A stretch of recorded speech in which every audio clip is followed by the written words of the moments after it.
ETA, she's asked. 2 more minutes? I think we're live on the original event.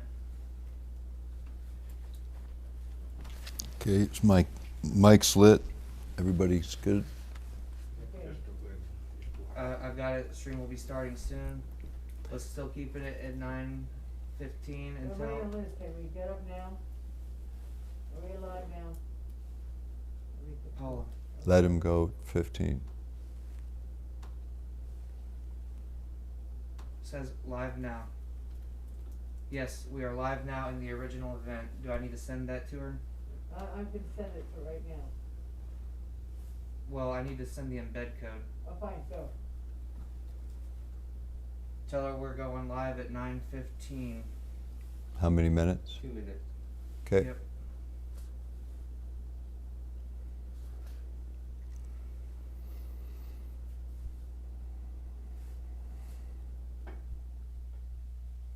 Make sure those other cameras are on. All right, are you ready to? Whenever you're ready, just give me a count. Okay. So Nader, still you at- got the count? We're still at 2 minutes. Okay.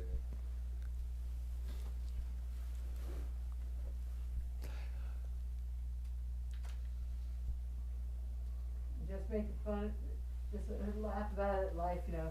Thank you so much, you know. Yeah, it's all good. Happy.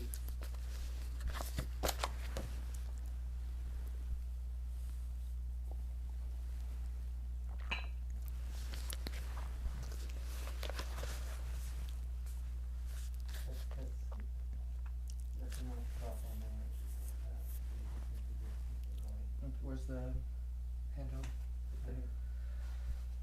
Okay. Okay. And Don knows the deal. We're going to hold off on the coffee, though, Nate, so we're not going to move from here for a That'll bit. be my cue when you say it. Yeah, when I say it's time, you'll Okay, know. perfect. So we're just gonna hang tight here for a minute. Yeah, we're stay right where I'm at until you're ready, and then when I'm going to move for coffee, I'll indicate it, and then everyone knows what I'm doing. Beautiful. Thank you, Nick. And then when I'm moving, if We have on the 1 minute, so okay, on the gimbal, on this cards in the minute, all I need to do is see someone just shuffle them. I don't need all that distraction. That really fucked me up. So when you're going to show me a number, just show it quick. As soon as I see you move, I know I got a time check going on, or I don't need anything. Don't even fuck with me. Just raise it, set it down, I'll see it. We're only working this camera and the gimbal, so I'm only going to be staring here until I and the sit. one at the And the one table. right. And then what my plan is, when I get coffee, I'll be sitting there next, and this camera goes live. So we get a break up in what I'm doing. But I'll be here for a little while. Okay, we're setting at 9:15. Yep. Ready to go live in 3, 2, 1. Hey, we're back. I'm sorry for all that inconvenience. This is the first time we've been able to lay all this out. We had to disconnect a couple of cameras, had too many running, too much bandwidth coming in. But we're back, and you're still with us, so we thank you for that. And as we get through this, this will get tightened up and get cleaned up when we get the final load back into the YouTube feed. So we'll get that cleaned up later, but thank you for staying with us. All right, let's get back into this a little bit. And I left off talking when I was still living in Dallas, and at that time then I'd been there 3 years. I'm trying to get home. And now that's a challenge when you're living below the poverty line, and then you decided you do better off with scholarships going to college. So I was in college at the moment and thinking about how am I going to get home. And I have 2 kids, and I got to figure it out. And I'm going to drive. All right, that's a long way from Dallas to Anchorage, and it's and my wife at the time, she says, "Well, I'm ready to go," and it's December. So I'm saying, "All right, we're out of here. You know, we're getting out of here." And so January comes around, and we're driving north. But before I could make all that happen, I had to figure it out. And so a couple things I did. Actually, I designed a product, and then I had the guts to go into Neiman Marcus and meet one of their buyers. And remember now, I don't have anything to make anything happen, but I did. I designed a couple things. I designed a package and took a game, a simple game, because I had this jewelry business background, you know, and so people who are old as I am remember marbles as a kid, and they used to make them out of real stone. They made them out of agates, and so I had some guys in India give me a little sample I managed to save $12, I think was the total amount to get that sample. And then what I was able to do is learn how to work a sewing machine, design a package, type something up, take it into Neiman's, and meet their buyer. And I actually walked out with a purchase order, not just for what I was selling, but also a package design for Neiman Marcus. Now, there are a lot of people in the design business would love to have that opportunity, and I walked into it, walked out with it, and I went, now I got to go fill this order, and I don't have any money. And so what did I do? You know, I went to the bank, of course, with a little proposal. But in the meantime, I got to go back a little bit. For another thing I did is I decided to design some Christmas stockings, so I did. The kind you put things in, you know, and you hang by the fireplace. So I designed 12 of those, and because I learned how to work a sewing machine, I went ahead and made 12 samples and got them into Nordstrom's buyer, and that was a little bit of help from my brother Paul, make sure they'd see them. And guess what? They gave me a PO too, so now I had 2 POs. I had a purchase order from Neiman Marcus and one from Nordstrom's. How much better does it get when you're starting out in the retail manufacturing business? You know, and that's me. But I've got no money to fill the orders, so I take my proposal to the bank, a little 4-page thing, and the banker looks at it and goes, well, you know, it looks good, but how do you know you're going to sell it? I said, well, I've already sold everything here. And I showed him the POs, and a few more details had to be worked out, but that was pretty much it. And then I was able to fulfill those orders and do a few other things. And as an entrepreneur, put enough money together in that 90 days I had to deliver, to get the product delivered, get paid, and have enough money to head back to Alaska. And that's how I ended up back here, you know. And then I ended up in the oddest of things. I was a project manager for a construction company for a little while, but I'd been around that. My dad, back when he was in the state senate, you know, we were pretty poor then too. And so what he was doing back then to make enough money, because he was superintendent of schools and in the state senate at the same time. And what they said is there was a lawsuit, and it was Rasmussen and a bunch of other people at the time got together and fought him, and they said he had to quit one of the jobs. And he had 4 kids at the time, not 6, but he had to quit one of the jobs. So he's going to quit the superintendent job. It paid $18,000 a year, and keep the Senate job, which paid $6,000. Well, even in the early 60s, the math doesn't work out so well. And so my dad had to figure it out, and so he learned how to build an apartment building. And what he did is he got a piece of land, 2.5 acres. A teacher friend of his who was a surveyor cut it in half. My dad gave half to the guy that taught him how to be a builder. And that guy taught him how to do it all, from the foundation to the shingles, you know, to the top. And he did. He built a 5-unit place, 4-bedroom apartment on one side and 4 1-bedrooms on the other. And those 1-bedrooms paid for all the whole show. But the banks wouldn't work with us here either. And they had a real chokehold on everyone. And so it had to be funded through a small S&L and one of the union pension and retirement trusts, because nobody would finance people like my dad, because they didn't want them in leadership. They didn't want them involved in anything. The reason they fought him in the lawsuit, they thought for sure with all those kids he was going to quit the Senate and be a superintendent. He'd just go away, because that's how it works, ladies and gentlemen. My dad wasn't a rich man. He arrived here pulling a trailer with $11 and a job. And that's it, you know. I mean, but this place had opportunity, and Alaska still has opportunity, and so should the whole country. And that's something I hope we can rekindle as we walk through the day. But I ended up in some working in the trades, and in fact, I built a house, and not this one in particular, but I did build one from the ground up and did the excavation, put in the water and sewer lines, hooked them up to the city, and did the foundation and took it all the way up to the shingles. And I had a little help here and there because I had to learn a few things along the way, but I can tell you, I can do that with my hands. I remodeled this place into a duplex. It was a single family, and it's under the codes and has passed all that. You know, so, you know, I learned a lot of different things and had an opportunity to do it. And then when I really settled in, I decided I wanted to look at government and consider public service like my dad did. I thought, you know, that was part of my heritage. I might want to do that.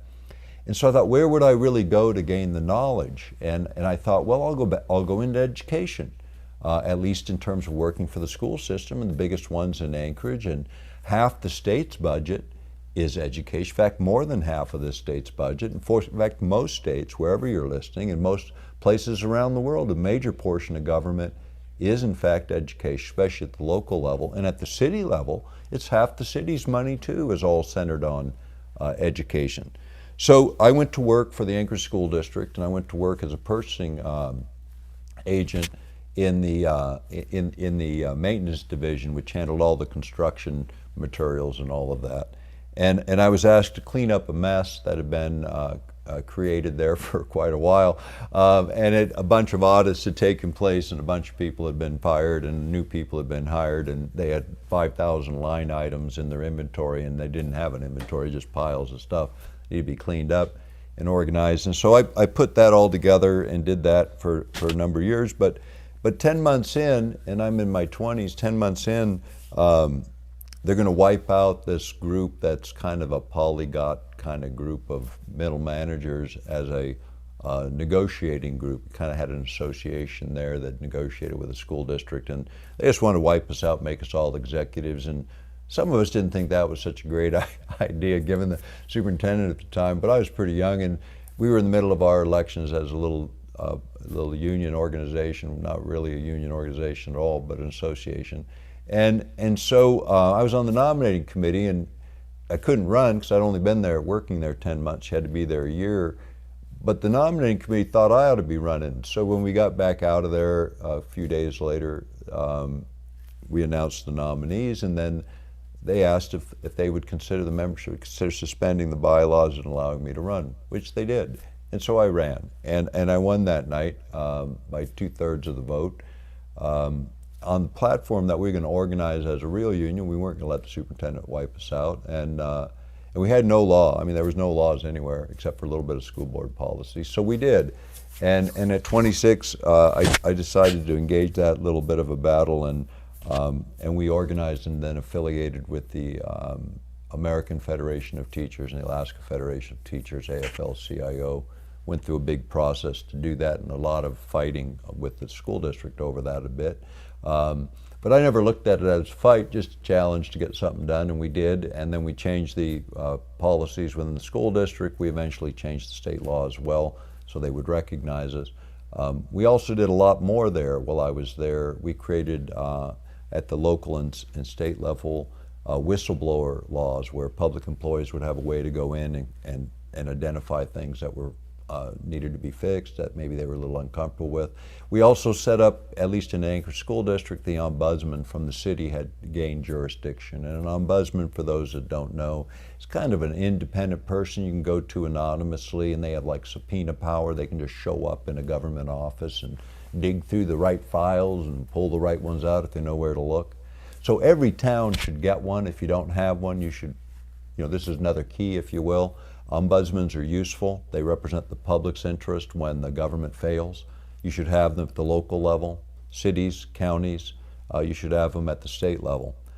You should have them at the national level, so that you and I have an equal playing field, because we don't right now. And as we get into this, if we don't already know it, we will. So at the local level, that works great. It gives you an arbiter that has the power you don't have, and gives employees that are afraid of people that might be above them, that like the status quo, gives them a place to go. Whistleblowing in government should be built into every single governmental institution foundationally. If government's going to be of the people, for the people, and by the people, this is something that needs to be built in. It's one of the keys. It needs to be built in for the private side too, and we'll discuss why. When the private sector does things that violate the public's interest, that violate human interests, there ought to be a way to take that forward without necessarily risking everything you own to do that. And that's the state of affairs. Why public employees don't take those risks often is because of that. Takes 1 out of 1,000 will take that risk. We need mechanisms that provide a bit of a safety net, so the public employee that wants to do the right job has a way to do it when everything is working against them within bureaucracies. That's what I learned within the union movement when I was representing middle managers, the people that know, the ones that run the data processing, the accounting, the payrolls, all of those systems that make things work, those mid-level folks. And then their relationships with people that produce work within production environments, within government. And then there's those above that, that you could say is that sort of layer that stays. They're not appointed, so they're there forever. But they often have a very different agenda, especially in the public sector. And even with big organizations, big companies kind of lose their way as their founders disappear and die off, and they just become sort of this corporate thing. So we'll talk a lot about that, again, in the context of experience.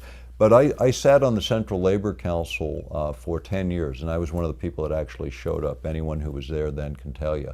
I didn't miss meetings for 10 years. Everybody else did. There's 50, 100 trade unions, and they're missing them all the time and not participating. But I did. I was interested in education policy as it rolls out. I was interested in government accountability. In fact, I wrote a bunch of things about government accountability. Things like upward evaluations where subordinates, evaluate supervisors, not that they get to get that data directly. It goes a few levels up. Why? Because people don't even know what's going on within their organizations. I can tell you at local government, these managers that manage these people never even go out and see them half the time. Principals very rarely get in a classroom and see anything that's going on because they're too busy at meetings, and they're supposed to be educational leaders, and they're not. They don't have the time. That's the reality of it. There's a lot that happens within government that you have the perception is happening, and it's not. So as we get through a lot of what we're talking about, even in the context of just talking about my experience or my resume, we're going to get into keys because you can't avoid it. The experience informs me. The experience of gathering a lot of data together by actual experiences, reading, studying, and then taking that into some kind of a form is what it's always been about. The union work, what also is there that I know about, why do people get together and what do unions represent today? They don't represent what they started with. My grandfather, I could tell you about him, and you learned a little bit about him. When he came over to this country in 1906, he had an 8th grade education. He never got any more. He worked underground in mines, and he had a chest, this big around. And in his 80s, I wouldn't have messed with him. Even now, I wouldn't have messed with him in his 80s, late 80s, because he had arms like my legs. If he ever hit you once, you'd never get up. But my grandfather was there when the Pinkertons would come in and start cracking heads when they didn't like what you were doing because $1 a day wasn't good enough to risk your life in a hole in the ground. And so, he was big enough to pick up a baseball bat and do whatever he was doing with everyone else in the 30s, and things that were happening back then. But my dad grew up in that kind of a swill. When I think about, again, the union movement and what I grew up with, my family were strong Democrats in the 60s when Democrats represented organized labor, working people. That's really what the party was. It wasn't all of this other stuff that it is today, because I'm not a Democrat today, but what it was then was that. It was really easy to sort out, and the Republicans were the bankers and the business people. That was easy to sort out. That was it. It wasn't all these social issues, it wasn't all the trade issues, it wasn't all those other issues. It was pretty much that. But it's become something different, and it's become almost tribalism, if you will, and I'll be dealing with tribal issues as we get through, because I have experience there.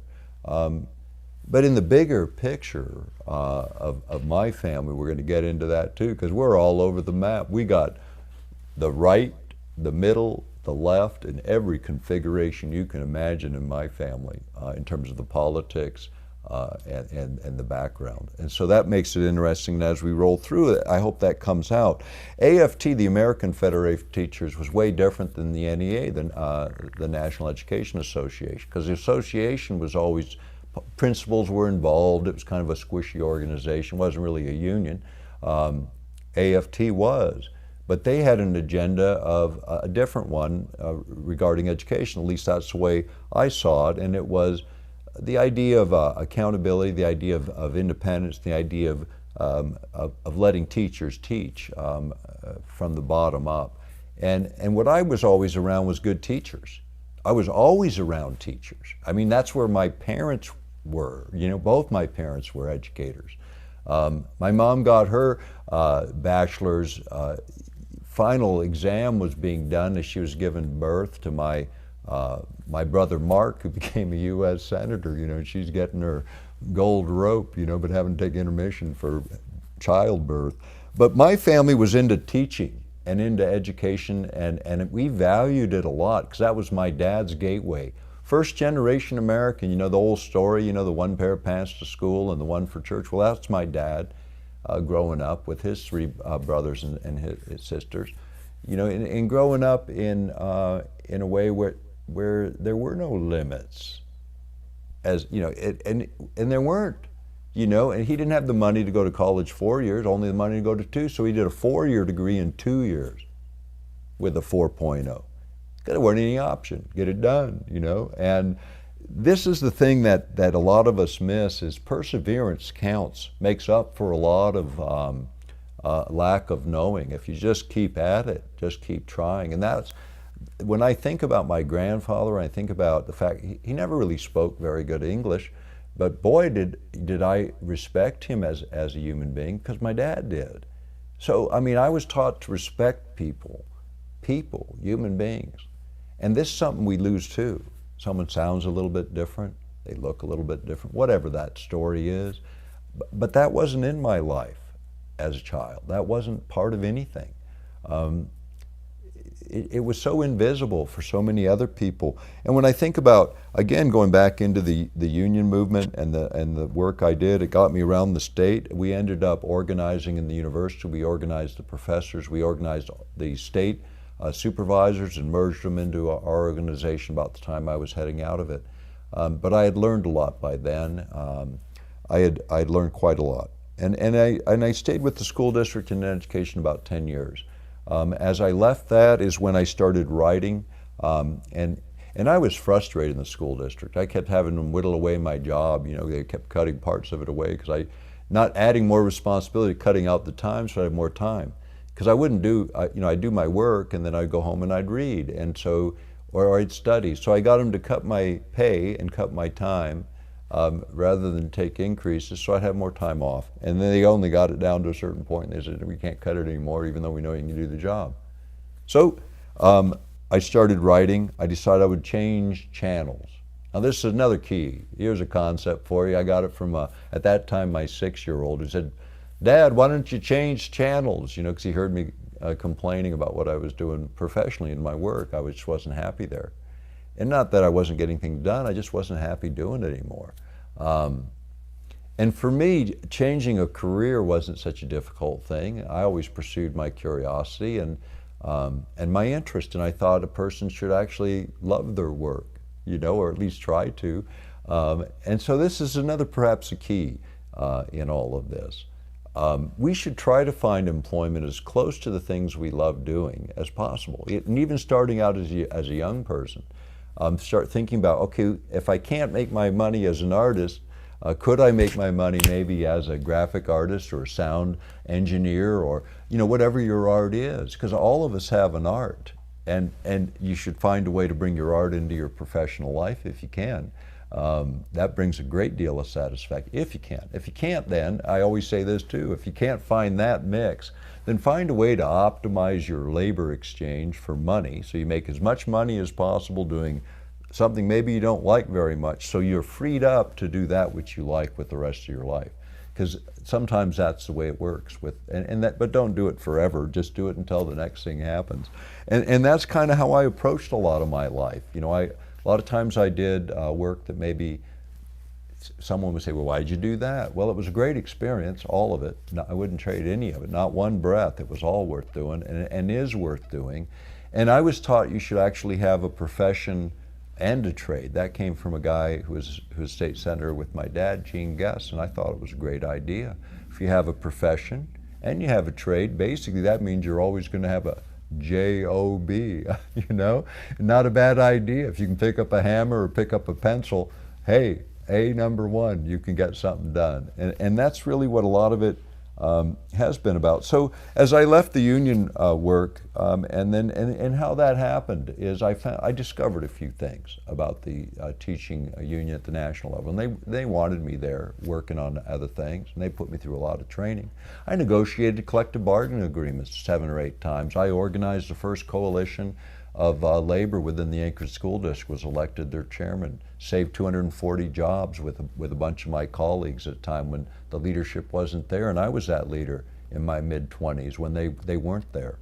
At a time when the state experienced an oil crash of taking oil from down to $10 a barrel and just destroying this economy in the 80s.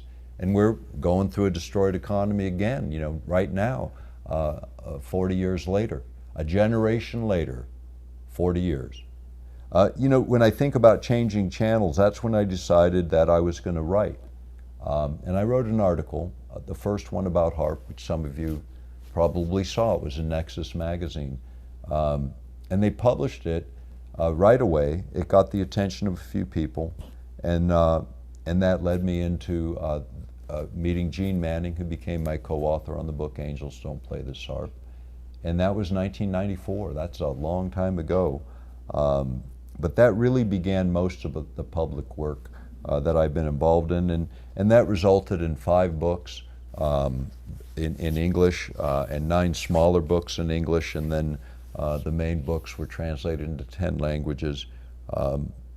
And what did that do? I ended up with doing 4,000 radio broadcasts, anywhere from an hour to 3 hours each. I ended up doing 60 documentaries around the world, everyone from BBC, CBC, Travel Channel, History Channel, Discovery, Science Channel. I may go on and on and on, literally around the world.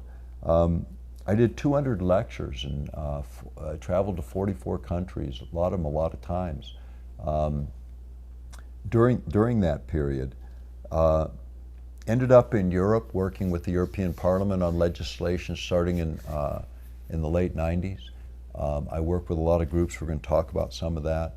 There was legislation on security and disarmament that deals with HAARP, the High Frequency Active Aurora Research Project, that deal with non-lethal weapons, that deal with weapons of mind and body using electromagnetic fields, actually made into legislation. A lot of the privacy law and some of the information about the security on the internet was from our research. Jim Roderick and I, and he's passed away now, in the 2 books we wrote, Earth Rising and Earth Rising 2. And that legislation, the legislation that came out of that writing was through their science and technology directorates within the European Parliament, that had used our research to help frame the arguments and then our testimony when we later appeared before their committees. So we were able to do some things there that allowed me to work at least on the international level, solving some of this, at least getting it into the mix. The other thing that came of that is I met a lot of people in international development. I had an opportunity to present for the Orthodox Church, actually, in Istanbul, and then I presented in Brussels for a different group, for Globe, which is 200, at that time it was the Globe's 12th General Assembly, and it was the top legislators from 44 governments from around the world. And so and then again, approaching sort of developmental issues, I had an opportunity to do a paper on third world development from a very different perspective than had been followed for probably the last couple thousand years. And I presented that in a conference, and we'll talk about that later in the presentation. But that led me to the kind of the next thing I did within this, because I was doing a lot of these things parallel. I mean, I'm doing the writing and the lecturing, and at the same time I initiate this other work in development, which is kind of running parallel. And then Gary Harrison, Chief Gary Harrison, saw my paper on third world development and said, you know, this would work. We could maybe do this here. And so we talked about that, and we did that. I ended up working for Chickaloon Village. And what I did with Chickaloon Village is I was hired as tribal administrator, and the way the structures work within tribal governments, at least here in Alaska, often is a tribal elder, or in this case a clan grandmother, or perhaps groups of elders in other communities, but in our case it was a clan grandmother, Katie Wade, and then under her was Chief Gary Harrison, and then under him was a council that was elected by the tribal citizens. And then under the council was the administrator, and that was me, to carry on the function of their government within their structure. And so I was their administrator for 5 years, and then their planner for my final year. And then I left Chickaluna, and I worked, had a break from the tribal world, but then I went back and worked for the native village of Tyonek, and also the Tyonek Native Corporation. I was the liaison between the two. They had looked for 2 years to try and find someone they could agree on, and they selected me. On the council level, it was 9 votes out of 9, and on the board level, it was 8 out of 9. And the one who didn't support me eventually did, as we built our relationship together there. But I'll talk more about that and what I did within that world. And then in my own business, I have mining interests here in Alaska today, currently, that we're developing, in real estate interest in rural Alaska, which required me to also have relationships with Ahtna and Chitna Native organizations, corporations within my region. And I have agreements with them that were negotiated independent of my work with the other tribal organizations I've worked with. At the same time, I worked also 4 years with the Lay Institute, and this is, the Lay Institute was set up by Dorothy Lay, and she was one of the heirs to the PepsiCo Frito-Lay family. And so she asked me to be on her board a number of years ago, and I did. I served on her board for 4 years, and in that capacity, essentially, what she wanted to do was talk about the issues I had been talking about, the issues of mind effects, the issues of personal privacy, and all of the technologies that were really forming up against all of us. And so to do that in the auspices of the Institute, it's since then been disbanded, no longer is available to people. But it was a really important 4 years, because in this 4 years I was able to bring together some real experts in this space of mind effects. And we're going to get into that a lot as we get into this today. And we'll talk about what we learned in that conference, because most of the people that participated are dead, but we filmed it, and we're going to make those films available in the coming months. And that'll come through the Hidden Monks platform, perhaps. We'll see how that all rolls up. So the Lay Institute, that was incredible opportunities. We also indexed a lot of my records back then. A lot of my records were moved to the Institute. 44 boxes were shipped to them, and those are gone. I mean, those are history. The other thing that people need to know is that at certain points in my work, I've dropped it for lack of being able to complete it. At one point, I dropped 371 boxes of archive material over at the local dump and recycle center.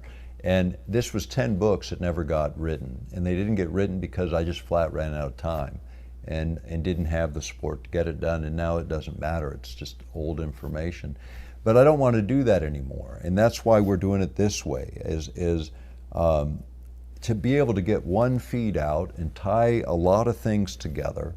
That's what I'm going to try and do today. Just to get the experience and the family background and lay that in has taken us, half the morning. And why? Because context is necessary. I mean, otherwise it's just some guy talking to you. Now, whether you listen to all of this or not, context is necessary, and even within the context are keys. And one of the keys that I want to also mention here is multi-generational knowledge. Why is that important? Let's just think about it for a minute. How many people knew your grandparents? How many people knew your great-grandparents?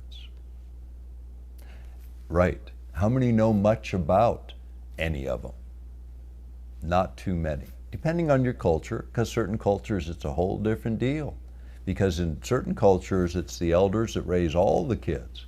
So multi-generational knowledge does transfer from someone who has the time to make sure it's transferred. We're not configured that way anymore. Everybody's gone. So who's doing your programming for your children, right? I mean, what goes in is your programming. Who's doing it? It's not you. It's not your spouse, if you have one. It's not your significant other. It's not the grandparents, chances are.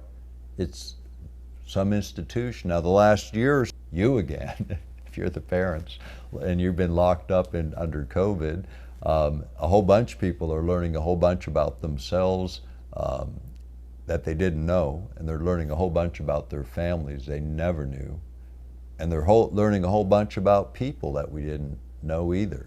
But we're doing it in an environment of total frustration, an awful lot of anxiety, and these are opportunities that are present, because what we've been given back a bit of is the most valuable thing that we're ever going to have: time.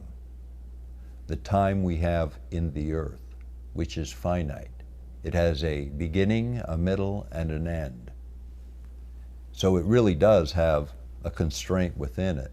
And so that creates a sense of urgency always that we're going to talk a lot about in terms of the survival urgency that drives so much of what we see even within the world today. So as we think about multi-generational knowledge, start thinking about what are the things that are necessary to pass on? What are the things that you can't trust others to pass on? And start thinking about that. And as a key for your own generation and for your own family history and for the lessons and things that are important, now is the time to think about another key. Picking up a notebook, a simple notebook that you use. And when you think about the keys for your family, the multi-generational information bits that you need to write down, make it convenient to make the note, and then go back and do the job. Write it down. Families that live, royal families, they did this. Do you think they stopped doing it just because they didn't get recognized by the population anymore? Do you think their archives just disappeared? Do you think institutions like the Orthodox Church or the Catholic Church or any other organization dumps their files like I did? Or do they maintain them? And they make sure people understand what they mean. All institutions make sure they understand what they mean. And families that go deep and go back a long way remember. Now, multi-generational knowledge was my brother Tom's thesis in his undergraduate work in history. And that was his observation, not mine. Very important one when I think about it, because we only had my grandfather, a little bit of knowledge about my great-grandparents, but we had my grandparents, all four of them, and my parents. And then my brother did, when my dad disappeared as part of his thing, he traveled 20,000 miles in a car and interviewed all of my dad's close friends and developed and interviewed my grandfather for 30 hours worth of recorded interviews. And he built a lot of knowledge in history. So we had an understanding captured, not lost. And my family does maintain an archive, even to this day, that I contribute to and we all contribute to, because knowledge should be kept and good ideas shouldn't be lost. They should be remembered. So my thought now is this is the medium of the 21st century, the airwaves. Multi-generational knowledge can be preserved here, but only if you record it and store it. And like even in this broadcast, this material is being multi-platformed in a lot of different places. Listeners are going to do the same thing, and I recommend you do it. Use this material if it's useful. Store the material if it's useful. Transcribe it and distribute it. Get it in print if it's useful. We're going to continue to bring information out. We're going to continue to build our archives, but everyone's archives are critical. Everything we build in our lives matters. There are no small things in it. We're going to talk a lot about it. What's really important is we start to realize that there's things we can do to make a difference with the material that we're going to cover today. And then we're going to dive right in. And the first area after that walk through the library is we're going to talk about consciousness and what that is, and from the standpoint first of quantum physics, and then what does that mean in the broader picture. So give us about 3-minute break, and we'll be back to continue our feed for the day. Thanks for being here.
Mike's working.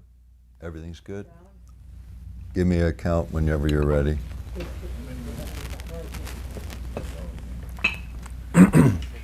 Ready in 3, we have a hot mic. 2. Are we ready? Yes, and go call it. Live. And welcome back again. Sorry for the technical issues. Those will be squared up shortly. We appreciate everyone being here. We're picking it up for a bit of a walk through the library to start off with, because I just want you to get a sense of what we're working with in materials. Some of these I'll reference as we get into the day, and everything has books. Okay, it's like not just a few. And then the best histories are here. Some of the best books from my perspective.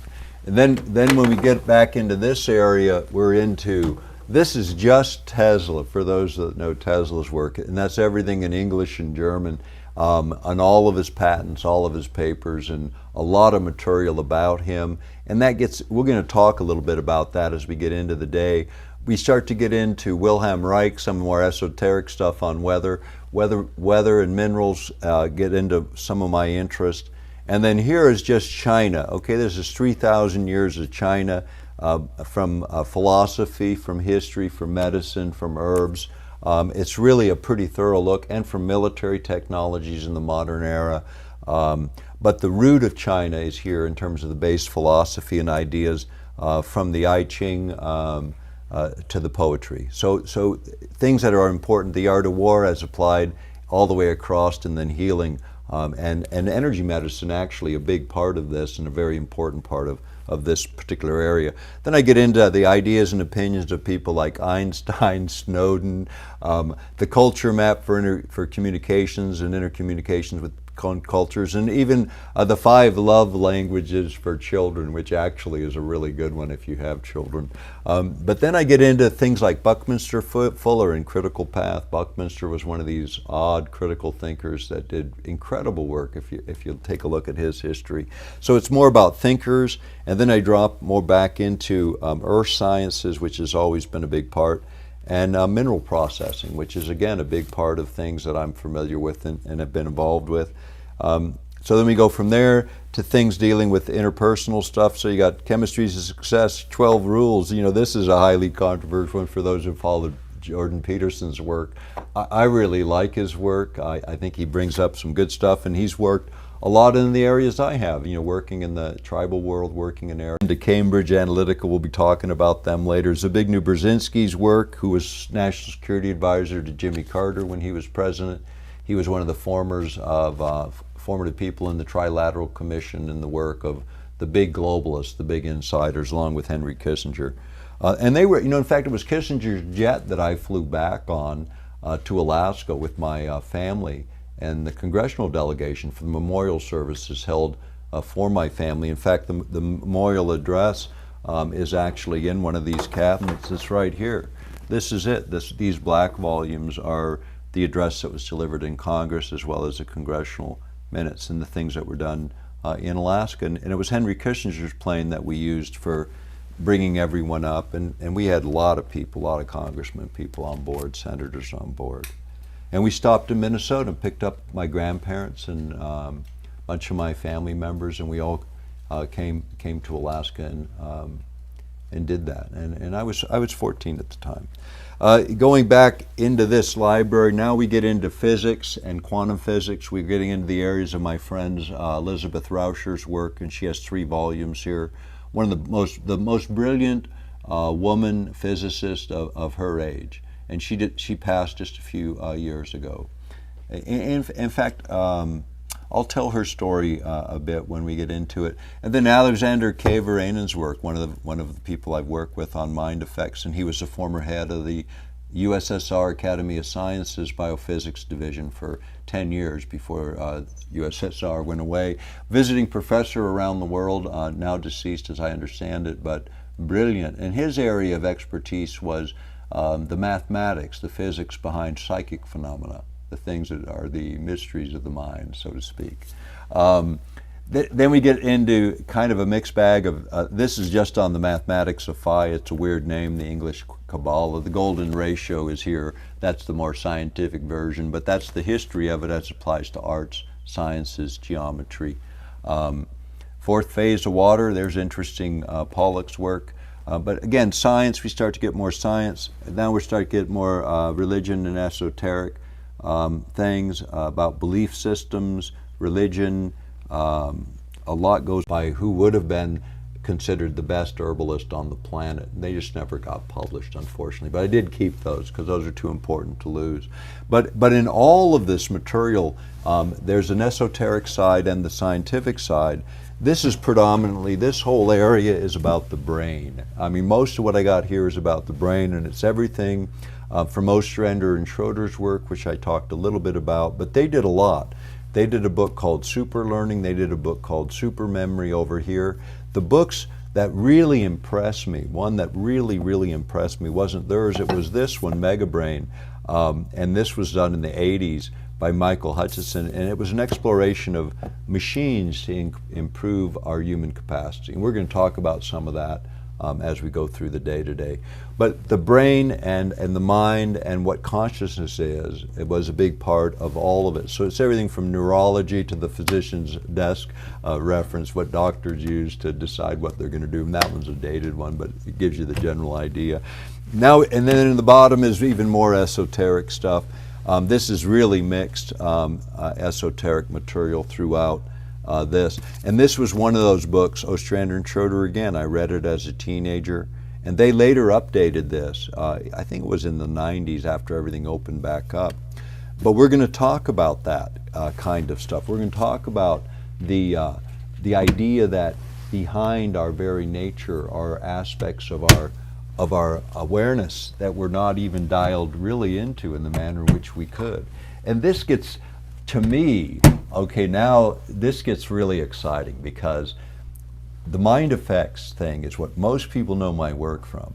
And that's a lot of what we're going to be talking about. Because when human beings are fully activated, when we realize what we are, and then we begin to act like what we are, then the world changes. Then it changes dramatically. And the forces that be, because I do know them, because I've met a lot of the players, they don't want you to know this little bit. A lot of people don't.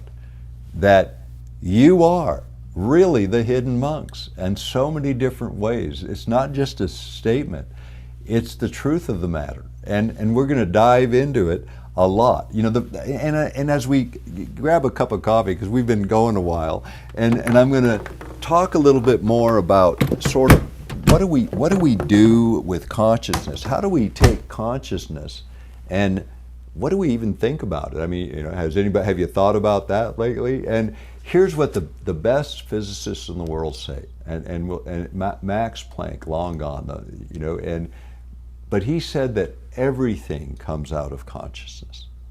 Everything. In other words, it's full thinking. There's something going on. There's an awareness. There is an awareness out there that is aware of everything. That is conscience.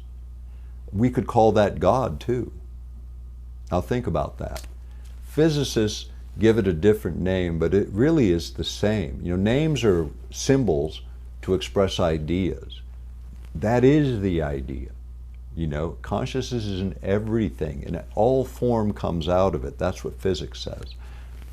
That's the expression of God through whatever tradition you're following. When they try to explain what God is, it's usually explained that way. There's another way too. And this is kind of handy because there's a lot of people that even if I give you the physics, you're going to say, I still don't believe in God. That's okay, you don't have to. But you can believe, and everyone believes, in love.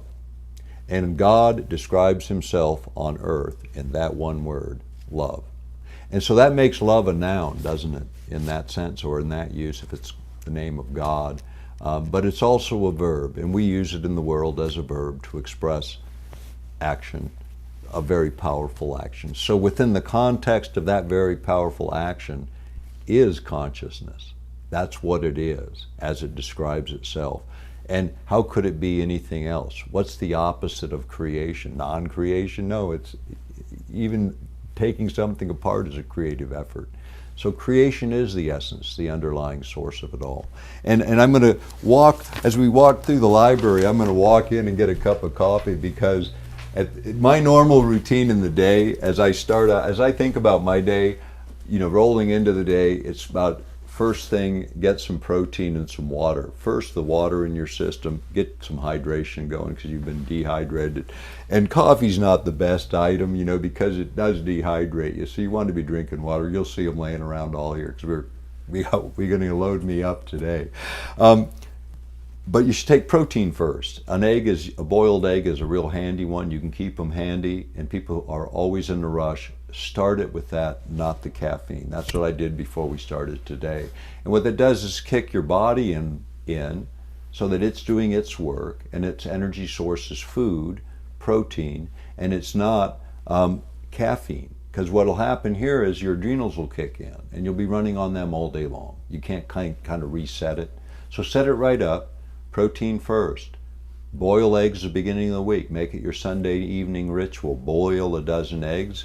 Have at least 2 every morning on your way to work.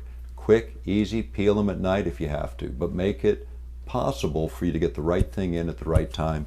Then the coffee. About 15 minutes later. Best sequence. Cold water, metabolism kicks in. Protein, egg, perfect. That kicks in. Then go ahead and do your coffee or tea or your morning ritual. And for me, there's a ritual too. And we didn't cover it for this broadcast. And as my producer and I began to talk about what to do with this, we decided to save that for another time. But I want you to know there is a practice when I wake up in the morning that I engage. And it's prayer. It's my own practice. And I think everyone should develop a practice. We're going to talk about that too as we go on during the day. But let me turn on my grinder for just a second. And I do this routine because I like my coffee right and fresh, so everything is always kind of refrigerated. And when I grind it, I like it ground fresh. And then I'm fortunate enough to have this thing that came with the house, and it gives me automatic hot water every time, which I love it, because whether you're a tea drinker or a coffee drinker like me, you don't have to hassle it. And I'm usually by myself because I work alone most of the time, and no one else shares my house with me most of the time. But the whole idea, it's almost a calming thing. By the time I've come here, I pour my coffee, I'm relaxing. I got the fragrance of this coffee, which is really excellent for the guys that are helping me today. And but it is kind of my morning deal. And then I always have to grab one and drip all over the place, which I end up doing. But it is a ritual, and I'll usually drink a couple of these in the morning, usually about 4 of them, to be honest about it. But I can always squeeze 2 out of each filter, and that's me again. And they go, well, why are you using a paper towel? They actually work better than the other ones, and so that's what I do. And it's just quirky Nick. But the thing about all of it, you should have a way to come into your day, and we're going to talk about some aspects of that, because your day should set what you're going to do, instead of being this panicked rush. And I know how it is with kids. I had 6 of my own, and when you're in that panicked race, yeah, I get it. But there are a couple moments, and one of them is when you're in the bathroom. Usually you get that few minutes by yourself as you're finishing things up. And so I'll give a practice later in the day that I do in the morning. That's a way of connecting with myself before I start my day. And so I'm going to share that later. And the other thing I do is when I go into my bath, I don't do the shower, I actually do a bath. And it's both a practice as well as a bath, because what I do there is I pray, I clean myself, I wash myself, but I also pray. And I do it verbally, with my mouth speaking words, not in my head. And I'll explain why I do it that way and why I think it's important to do it that way as we go on. But again, setting the day up, as hectic as it all is, 1 minute that you get alone can make all the difference, and will make all the difference in the way your day rolls on. The other thing that I do is I have a practice at the end of the day, and depending on how we all do today, we'll get into a little bit of that, but just a glimpse. And I thought about it because that's really that's for a different teaching for another day. And what we're doing today is try to give an overview of everything, and enough practice, enough keys, but then we'll come back in at a future time and really dial into each area. But I want to give a comprehensive package so we can see maybe a bigger possibility for individually ourselves, and then maybe there's something that we can do in the outer world that makes sense. But I'm not going to define a lot of that. I'm going to present ideas.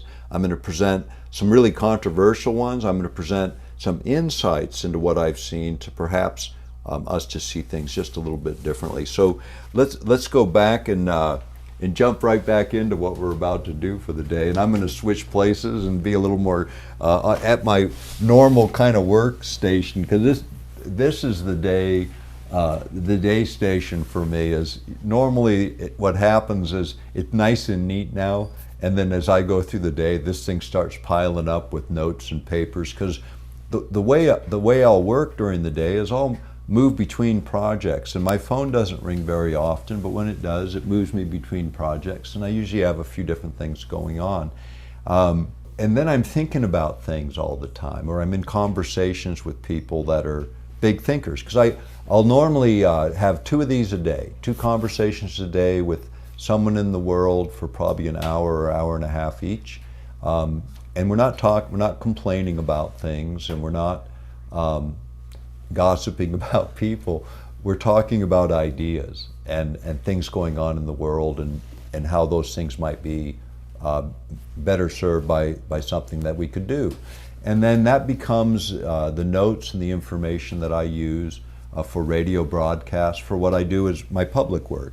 And what a lot of people don't know is I haven't made any money on my public work in probably 10 years. I make it on other things. What I do, this is what occupies almost 80% of my time, because I'm really blessed. I'm able to make my living in a way that allows me a lot of flexibility, so I can travel a lot, and I spend a lot of time doing what I would call research, and it is, because ultimately it works into information.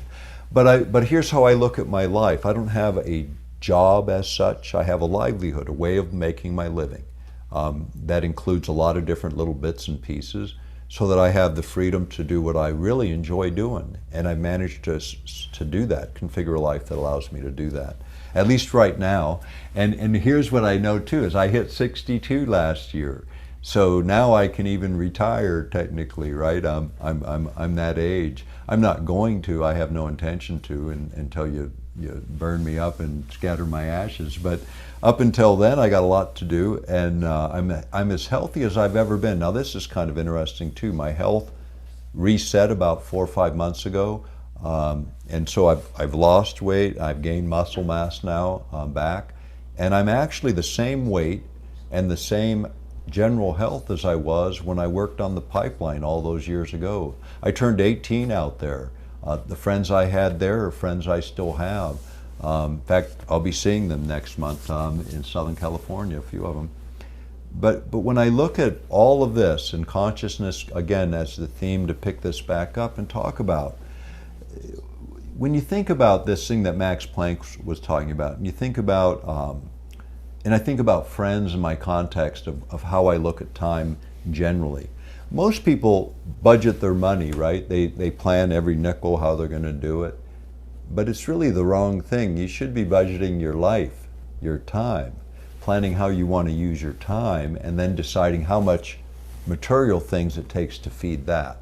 And then you live a life that has life, liberty, and the pursuit of happiness in it. Because you're planning your life around what you're going to do, and how you're going to live, and how you're going to frame your gifts in terms of who you are as a living soul, as a human being.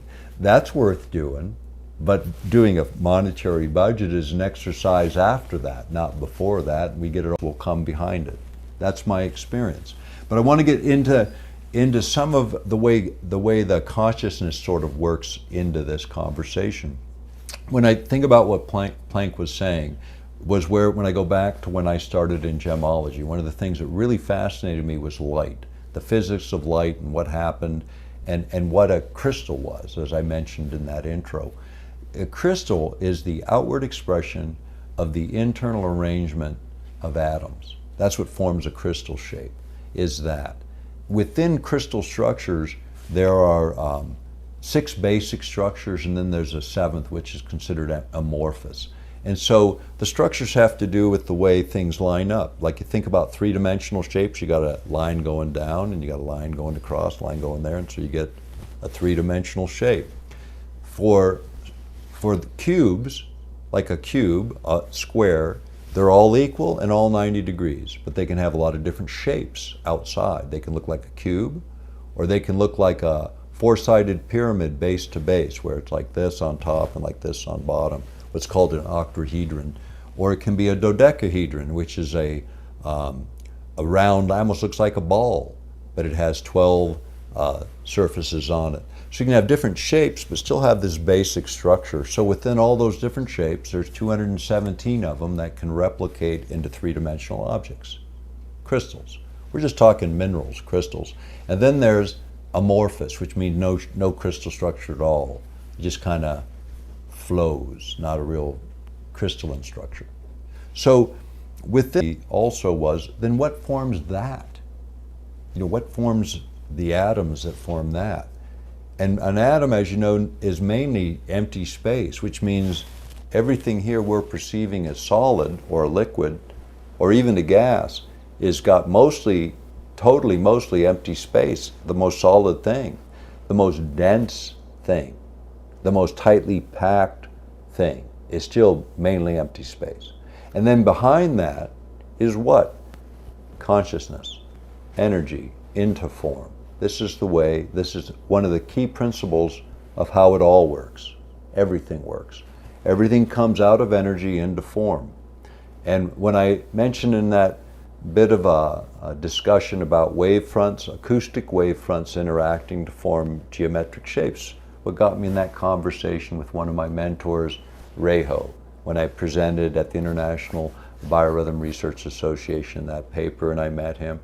Well, that 3-dimensional shape that you can create with wave fronts creates standing waves, and out of that perhaps is how matter appears. And this is the idea. Out of consciousness, things get set up, matter forms, and then that matter comes into form, into something. So consciousness comes into matter, into form, and then you have all these physical things. Now out of that, you get this.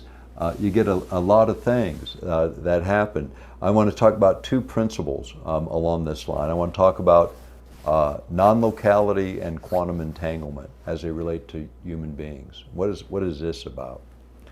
What non-locality is saying is that you can be in 2 different places, very separated by huge distances, and yet what happens here affects this over here, like immediately, with no time lag that would be implied by the space distance. So time and space for some reason don't operate in non-locality. The other thing is once 2 particles or 2 people are entangled, come together, you're always there if you can take that principle out that far. In other words, everyone you've ever met, everyone you've ever touched, everyone you've ever interrelated with, you're entangled with on some level. In other words, their energy and your energy move together. What I say to everyone that's ever worked with me on any level, in fact, everyone that's ever heard me and done something in terms of spending some time with me, we're entangled in that way. We're engaged in that way. You go with me in my work, I go with you in yours. It's not a theory, it's a fact of science. And that makes it very different, doesn't it? When you realize that you really are part of each other because of each of those engagements, including the person you meet randomly, because this is another way of seeing it. If you're coming out of that, then there's also another way to look at this, and that's through the idea of a holographic universe and a multiverse. And what are those? Those are, again, quantum physics and physics concepts. The holographic universe goes back to several people, one in particular, Richard Allen Miller, who's one of my dear friends. He's a little wild. He's like really wild, okay, because most of the geniuses I know are. But the holographic universe takes this kind of idea that within us, perhaps, is a hologram of the whole. In other words, If you take a hologram, you start whacking it up into small bits, you still see the image of the whole thing. So think about yourself, and many traditions say this, that we're created in the image and likeness of God, the image and likeness of the Creator. Well, what does that mean? Does he look like us? I hope not, because some of us look pretty funny, and all of us do at different times of our lives. And so I would say, no, it's not about that. In fact, I'll tell you why it's not about that, because this body, when you were this big, when you were born and you were this big, there's not a single cell left in you from that. Now, so that's not you, really, is it? I mean, every 7 years or so, every cell in the body is gone and replaced. So what's the you in that? It's the energy, and you come into form, and your energy state changes and your form changes as you get older, and we call that getting older and growing up, and that's what we do. That's how it works. You watch plants. What are they doing? They're taking sun, minerals, alchemy takes place, if you want to use that word, and they change it into something else. You can watch it by the day here in the summer when the sun's going 20 hours. You can measure, you can almost hear a patch of cabbages moving. They grow so fast. But the fact is, it moves into form based on the energy that feeds it, and the chemistry and the biology and all the other things we know about. And again, creation works energetically. When we think about some of that, again, vibration, right? And in most traditions, it deals with spoken words, not thought words, spoken words. Why is that important? Well, this is a physical reality where vibration brings things into form. As a basic creative component, words, thoughts bring things into form. When you connect emotion, we'll get into that, it does even more. When you add intent and you know what you're doing, it adds even more. So thinking about what we are as consciousness, that we reflect the whole thing within us as conscious creators with that consciousness. Now this makes us different than how we perceive this glass of water, which isn't, as we see it, consciously participating in anything but being here, being a holder of water and the water being in it. But you are different and I'm different in that we can co-create. We can take our spark of consciousness, our hologram of the complete consciousness within us, and decide to do something or not. Because we have one thing, the ability to choose also. That's really a big deal, because we can choose how we see things, or we can choose how we do things, or we can choose how we think about those things, and they could all three be totally different. Because thinking and feeling, go try and grab one and shove it in a box. Can't do it. It's something else, and we're going to talk more about that a little bit later. But talking about the creator and creation, so let's, and I'll take this further than some might want to go, but let's do this, because quantum physics says it's all consciousness. There's reasons for believing in a holographic universe.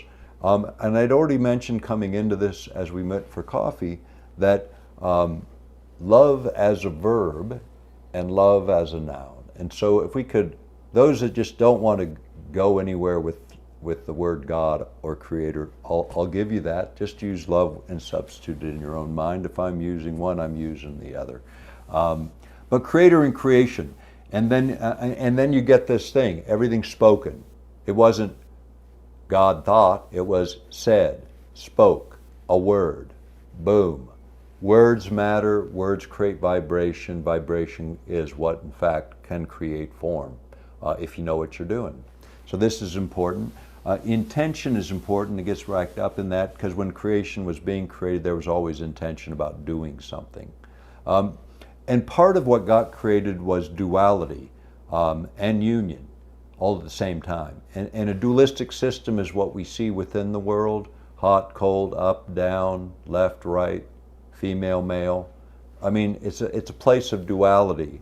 And I'm going to talk a bit about that. But in dualistic systems, you still have to realize that underlying it is one thing. So there's 2 plus 1 there is a 1 in 3 scenario here that needs to be remembered. It's like 3 separate things, and yet together. Because when I talk about the individual, which we'll get in next, we're 2 separate things, even within an individual, but we'll get into that. So duality, there's always 2 questions, and I'll tell you what they are. I'll cheat a little bit and jump ahead. There's always 2 questions we should ask when we're thinking a thought. What am I thinking, and how do I feel about it? So there's always 2 questions to get both sides of the brain working. There's always 2 witnesses. If you think about it, if you want to be credible, you always have 2 people to verify things. There's always 2 directions. There's always an up and down, and there's always a hot and cold. But I'd say this about that. If this is hot and this is cold, and this is the line where it gets hotter and colder, where does hot begin for you, and where does cold begin for you? Right? If this is a line that says up and down, where does the up part of the line begin, and where does the down part begin? Again, that's up to you. So a lot of the things that we are deciding on a line of reality, we might be dropping on anywhere along that line and just think we're in the middle or think we're on one end of it. And what I would suggest is that our perception of the reality we're in, as we talk about today, we're going to realize that the eyes, the ears, the nose, the taste, the touch, these have limits. Those are the physical limits of the physical body that we'll be talking about in terms of perception. Thinking, the idea of thinking and feeling is a function that we call the brain or the mind, and it's one we can't touch. And we're going to talk a lot about that too. The universe, as we think about what creation was doing, so out of nothingness comes consciousness, and out of that comes form, and the universe gets created, and then there's the story of the creation of the earth, and then there's the creation of human beings, of living souls, is the way that's characterized. And if you think about living souls occupying physical form, bodies, we're going to talk about that. Because I think we get confused here also in terms of what are we, as I said before. I think about God in a different way too. You know, a lot of the stories that we read and the histories, we think about this guy with a bat, you know, that's just beating us into this way of being. And I don't see that. I see this very differently. I see as a father figure, a parental figure, if you will, someone that cares deeply about me, that isn't identified by gender, but is identified with a deep love for me and for everything in creation. Not just the me's and the you's in creation, but everything in creation as an expression of the very creation itself. And so I think about that more of a friendly manner, and you'll hear a lot about that, because I think that's what creation wants from us, is a friendly relationship, not a hostile one. That's what we see in the world, as a hostile relationship with the creation. When I think about the creation itself, and there was a guy that passed this on, and I thought it was a great illustration, as just an illustration or a metaphor, a way to think about it. If you think about creation goes, hey, I'm gonna create free choice and create these things that are gonna kind of be like me, but not really, but they're gonna have free choice like me and run around and make choices. Well, that's kind of a scary thought if you've ever had children. Sooner or later they're gonna make their own choices, and I think that's kind of the situation. You're going to create this situation, and now you got choices. Now what are they going to decide? Well, maybe, and God at the same time kind of wants that surprise element, but how do you surprise God, right? And so maybe it's like this, that through these bodies, that somehow it's like a fluorescent light effect where it kind of flickers on and off fast enough where you never notice. But maybe on one end, God's looking out of our eyes, and on the other end, we're looking out of our eyes. And it's happened so fast, we just think it's us, and He knows better. But the point is, experiencing through us also is how the Creator experiences, through His creation, and we're it. on a lot of levels. And with that, and this is where I want to cut through the branding, because I think all religious branding has been screwed up. And I call it branding because that's really what it's become. And it's resulted in a loss of truth rather than the capturing of it in so many levels, because too much of the wars that have been fought in the last 6,000 years, 4,000 of them have been about religion. And all of those religions have talked about love as if they had the franchise on it. And so when I look at religious branding, I'm going to say this about that. All the brand names have failed in every possible way if they have not left people with a sense of hopefulness, a sense of love, and a sense of compassion that extends beyond themselves. And if that hasn't happened, then they've failed. And anyone who wants to defend that failure can do so, but not with me. I have nothing to say there except to recognize where failure is and recognize where truth is also. And I hope as we go through, fragments of your truth get revealed to you, not mine. And not any specific path am I going to point to except your own, the one you choose for you. Because that's the only one worth doing, and that's the only one worth living, and that's the only one you're going to get to do, is your own life, because everyone else is taken. And that's a funny saying, but it came out of a guy in Hawaii, and it's a good one because it's true.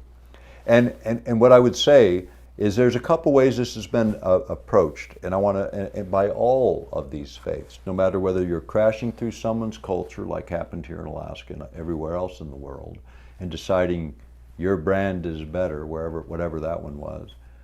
And then people say, they talk about a couple of words and they use them pretty uselessly, in my sense, is they use the word a witness. And then they knock on your door and want to witness to you. You've heard this happen. In the West, it happens a lot. And then they want to have a testimony. They want to tell you with their mouth, whatever it is they want to tell you. But they're knocking on your door, all right? And they want to knock on your door, and I want you to think about this if you're one of those guys knocking on my door.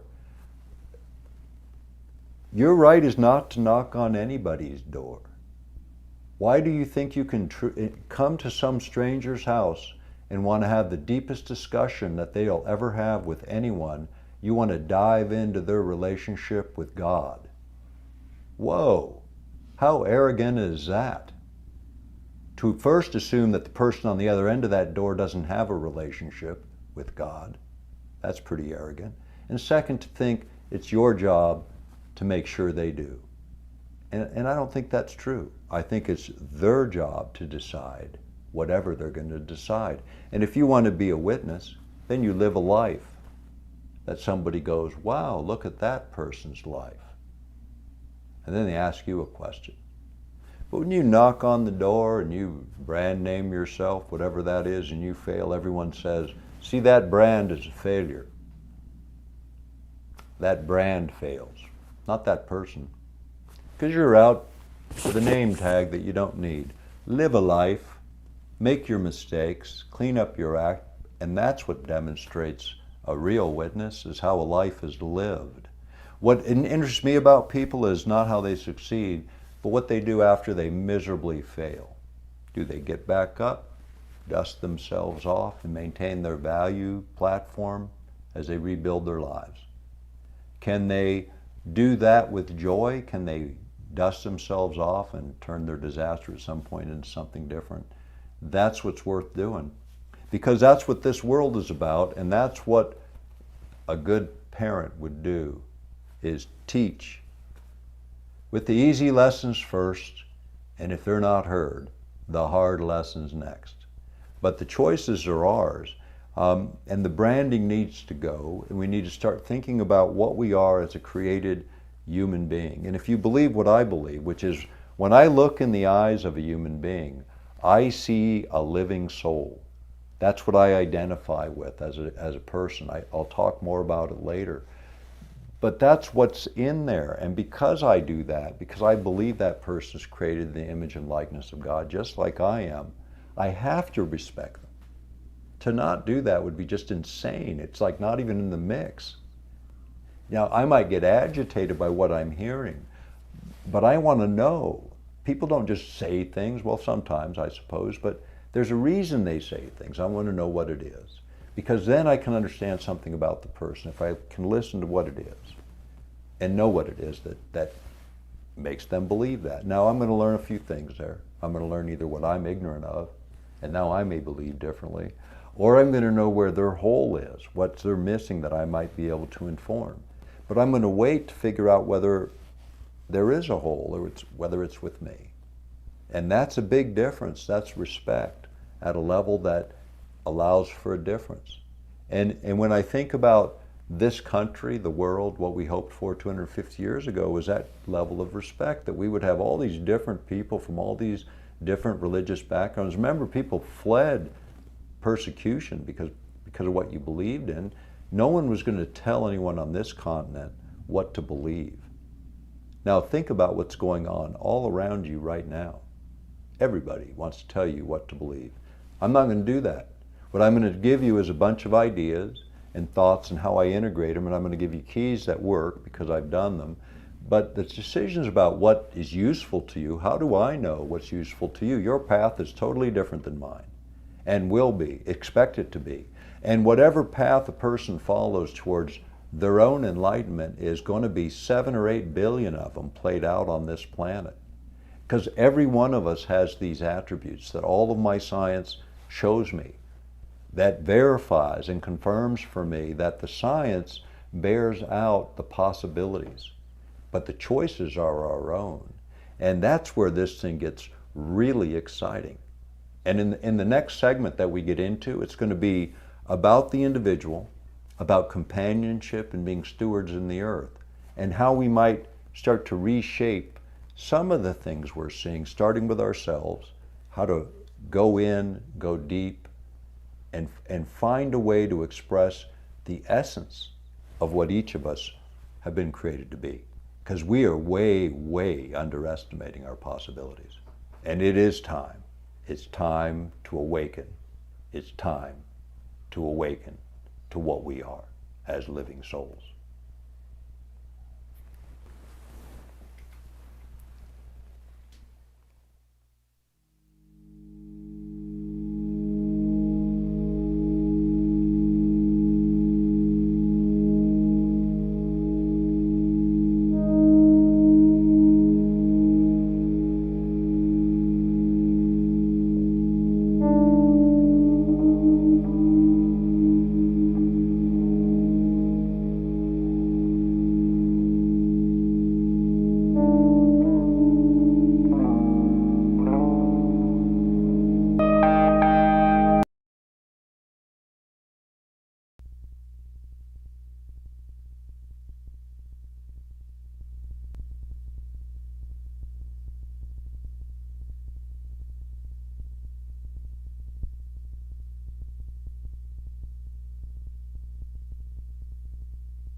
Battery's out. Okay, I got it. All right, good enough. Good, thank you very much. Thanks, Tom. And luck. And welcome back. You know, all of the things that we're covering today, we're going to be into a lot of different issues, and man, it's nice to know that I got the time. And for the way the feeds are working, we have a lot of information to cover, and it's just good to have the time. Let me get a couple things just sort of rearranged a bit and get it in front of me. You know, as I think about the next part of this, you know, talking about creation, creator, this idea of choice, I want to go back to something I was talking about during the intro. I was talking about my dad's disappearance and what that meant. And I want to go back to that for a minute because this was like the most profound realization I had as a 14-year-old, was this idea that that choice was really that simple, that we could just make a decision and just start doing it differently. And I mean, we hear it all the time, but do we do it? No, we don't. We don't make the choice. Ultimately, we make the choice to not choose, or we make the choice to delay, or whatever. Whatever choices are in front of you, the simple ones, start making those. Don't, you know, a lot of people do this big thing about this big choice they got to make and then they never do. just start making simple ones that you know you're going to make, and start deliberately choosing how you do it. And that has to start with something. Now, thinking about, and I'm going to talk about sort of how do we come into it, and I'll jump a little bit ahead. Again, you know, think about when you come into the world, you're that little package, and you have absolutely no control over anything physical, right? Think about it, you're almost still sort of connected to whatever it is you were connected to, right? You're still conscious, is working, your brain, your mind, you have awareness, but what is that awareness then?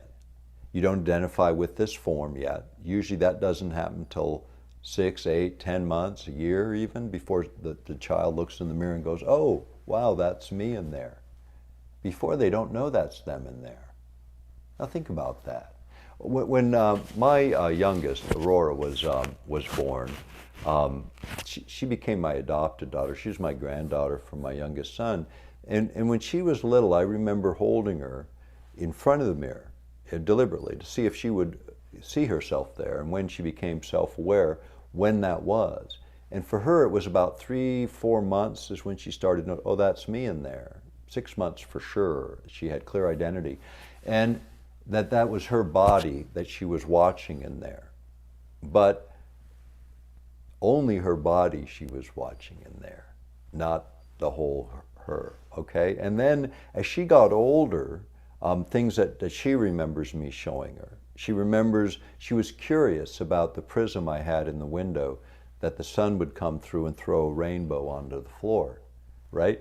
I mean, there's a teaching moment. How did that light get to that rainbow? And I could explain it to her. You know, the light enters the prism, and what actually happens is the light slows down, enters at 186,300 miles per second, hits that prism and slows down to somewhere probably 80,000 miles a second, somewhere in this range, quite a bit slower. And what happens is the light bends. And as it bends, you get the colors of the spectrum, because all of those colors are within the white light. Something else I learned in gemology I never knew. Well, you mean white light that you don't see has all the colors? Doesn't that seem strange? But it's how it actually works. This was strange for me too when I was reading it at 14. Was light hits an object like this blue card, hits the object, white light hits it, and all of the colors are absorbed into the material except for the blue, which is reflected back, and we perceive blue light based on the wavelength of that light that comes back. But it's a wavelength, right? What does that mean? It's something that you can't see, but we see color, but not all the others that got absorbed. So again, the way we see reality and the way it is a little different, because again, this filter, what we talked about, you know, sight, sound, touch, taste, these are the perimeters under which we interpret reality physically, right? So those have bandwidth, just like this broadcast. We've been struggling with not enough bandwidth for as many cameras. You can't run them all at once, got to run few. Okay, bandwidth is also perception, and here's how it goes. For the visual system, we can see what we see within the way I described how color is absorbed and things are perceived. But the other thing that's important to note when you think about that is other creatures on the planet can see infrared. They can see at night. They can see heat signatures coming off of people, you know, so they can perceive differently because they have a different bandwidth. In the hearing range, we hear between 150 hertz and 20,000 hertz, more or less. And this is pulses per second, vibrations per second hertz. In terms of audio information with our ears. But a dolphin can go all the way up to 250,000 hertz. You know, it can go like, 12 times more range, bandwidth. You know, an elephant can hear way down to 1 and 2 hertz, very low frequencies. That's interesting. What would you do with that? Well, If you remember that big tidal wave that started in Thailand and killed all those people that Christmas Day all those years ago, and the elephants were running for the high ground, it's because extremely low frequencies of between 1 and 2 and 3 hertz often precede an earthquake, and definitely are there when an earthquake happens, and way before the tidal wave happens. The elephants knew bad news was happening because they heard it, and we couldn't. Pretty interesting. Bandwidth matters. Perception limits what you see. Doesn't mean it didn't happen, right? Right. Bandwidth matters. Now when you start thinking about the individual, bandwidth is limited based on perception, what you believe in. Big part of it. We're going to get into that quite a lot. Knowing yourself is about looking inside and being honest, and that's a difficult thing for a lot of people. We're going to talk about it because what we see within self often we're not too happy with, and that's okay. And I'll tell you why it's okay. There's only 2 people that are going to matter in the end about what's going on with you. You and God. The rest don't count, and this is why. Whatever you're doing against your matrix of values, you're gonna be the most critical critic of all. You're gonna see everything you did wrong, and if you're an honest person, you're gonna deal with that. If you become a sociopath, it's because you didn't deal with that. All right, that you mask it, you hid it, and then you turn into a real winner as far as the rest of the world is concerned, a loser. But you may win, you may beat up a lot of people, you may stomp on a lot of heads on your way to the top, no matter what profession you were in, or in your family, or whatever configuration brings you into a relationship with any human being, because this is what happens. But if you do an honest critical review and you don't beat yourself up to the point of immobility, which you shouldn't, but you just recognize, then just try harder. That's all. Doesn't mean you have to win every time, but you do have to try harder. So knowing oneself is about self-reflection. Every deep thinker, every philosophy, every good philosopher will tell you that. Know thyself as a foundational way to start. Whether you got it from the Buddhists, the Christians, the Muslims, the Jews, or any other occult, anything you ever looked at, any traditional knowledge will tell you, know yourself and be honest with yourself. And that's the beginning of it, really, is the honesty aspect of it. So, building from one's experience is the other way we do it. And I talked about my dad's disappearance and what it did for me. What he couldn't do for me in life, change me. He did for me in death. It took him dying to alter me. Whoa. You know, is that what I wanted? No. Did it work? Yes. Because it shocked me into recognizing it's finite and that you have choices on how you spend it. And my dad was a man in a hurry. What he had accomplished by the time he was 40, most people couldn't accomplish in 2 or 3 lifetimes. And he had done it. And anyone who knew him, I don't care where you knew him, will tell you that. And it made me really see that the value of time was what was in short supply. Because my dad wasn't about making a lot of money. It was about making enough so he could do his service, so he could be a public servant. Picking up a tool belt and hammers and learning how to use them was about that. Because after the first building, he went on the next year and built one himself, an 8-plex. And then he built another one, a 12-plex, with some subcontractors and him. And by the time he got to the 4th one, which was another 12-plex, he had subcontractors doing it. He knew what he was doing. And by then he had done the Senate, and by then he was on his way to the U.S. House. And then he did, and then he could. Because once he got to the U.S. House, a lot of people don't know this, you got to have 2 households now. Okay, you got to manage that in D.C., which is not a cheap place to live, or in the suburbs where we lived, and you got to have your residence back in your home state maintained. And we'll talk more about that later. But the individual path and building on one's experience is what it's all about, what life is all about. A good reflection in and a good look out, and then start looking for the things that exponentially will make you a whole person. And that's going to be the things you love, the things you care about, the things that excite you, and build a livelihood, not job, career to make you the widget maker for the factory owner. Create a vision for yourself that you believe in, that you know you can do. Even if it's an interim vision, it's not your whole life. Who knows that? I can tell you, I thought I knew about a half a dozen times, and was pleasantly surprised that I was wrong those times. And I'm looking forward to the next 50 years and what it unfolds, because it should be that, an unfolding of more and a learning of more, and growth is, whether you like it or not, going to happen. You can stand still for a while and just get beat up by your own lesson over and over again if you want to, or you can start to move again based on who you are and what lights you up, and then follow a path that you believe in. Now, this is something that I hear a lot because there's a lot of voices knocking on your door, right? Hey, they tell you what to do, they'll knock on your door. I want to give one piece of advice on door knocking.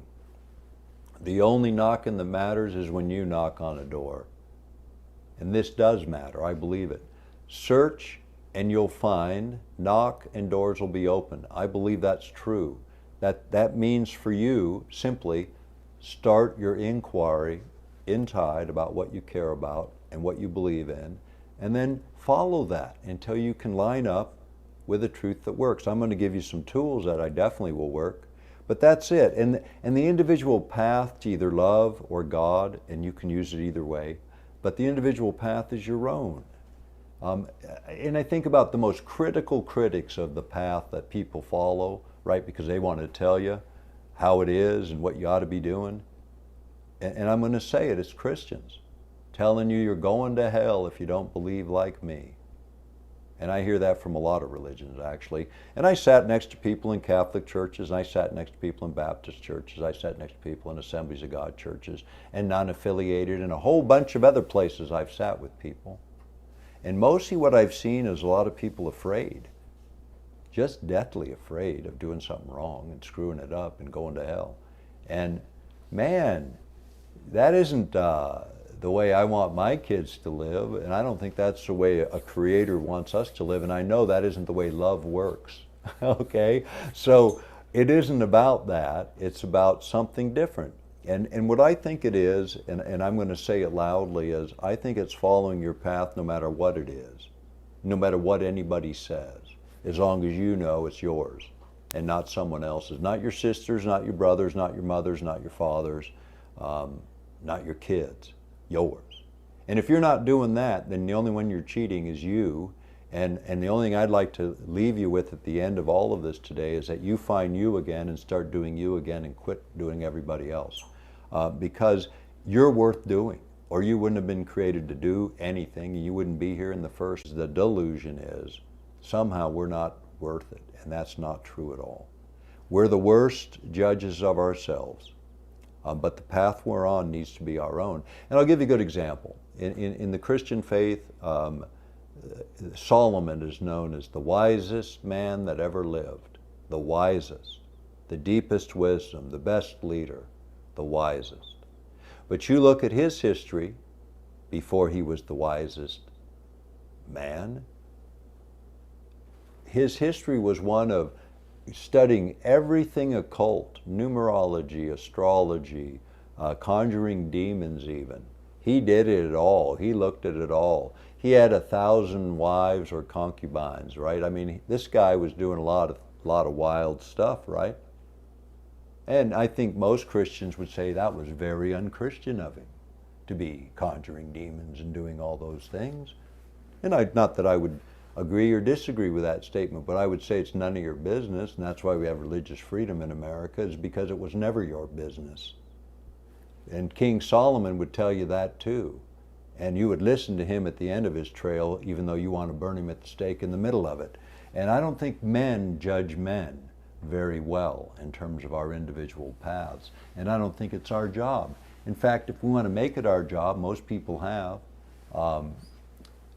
and I buy into this concept, judge ye not lest ye be judged. And what does that really mean? It means go ahead, but you're subject to the judgment you impose on another. That's why when a guy who's really a judge within the court system is one, the ones I've met that I really respect, they get that. They know what they're doing there, and they do it deliberately. There's other judges I've met that don't have a clue what they're doing there.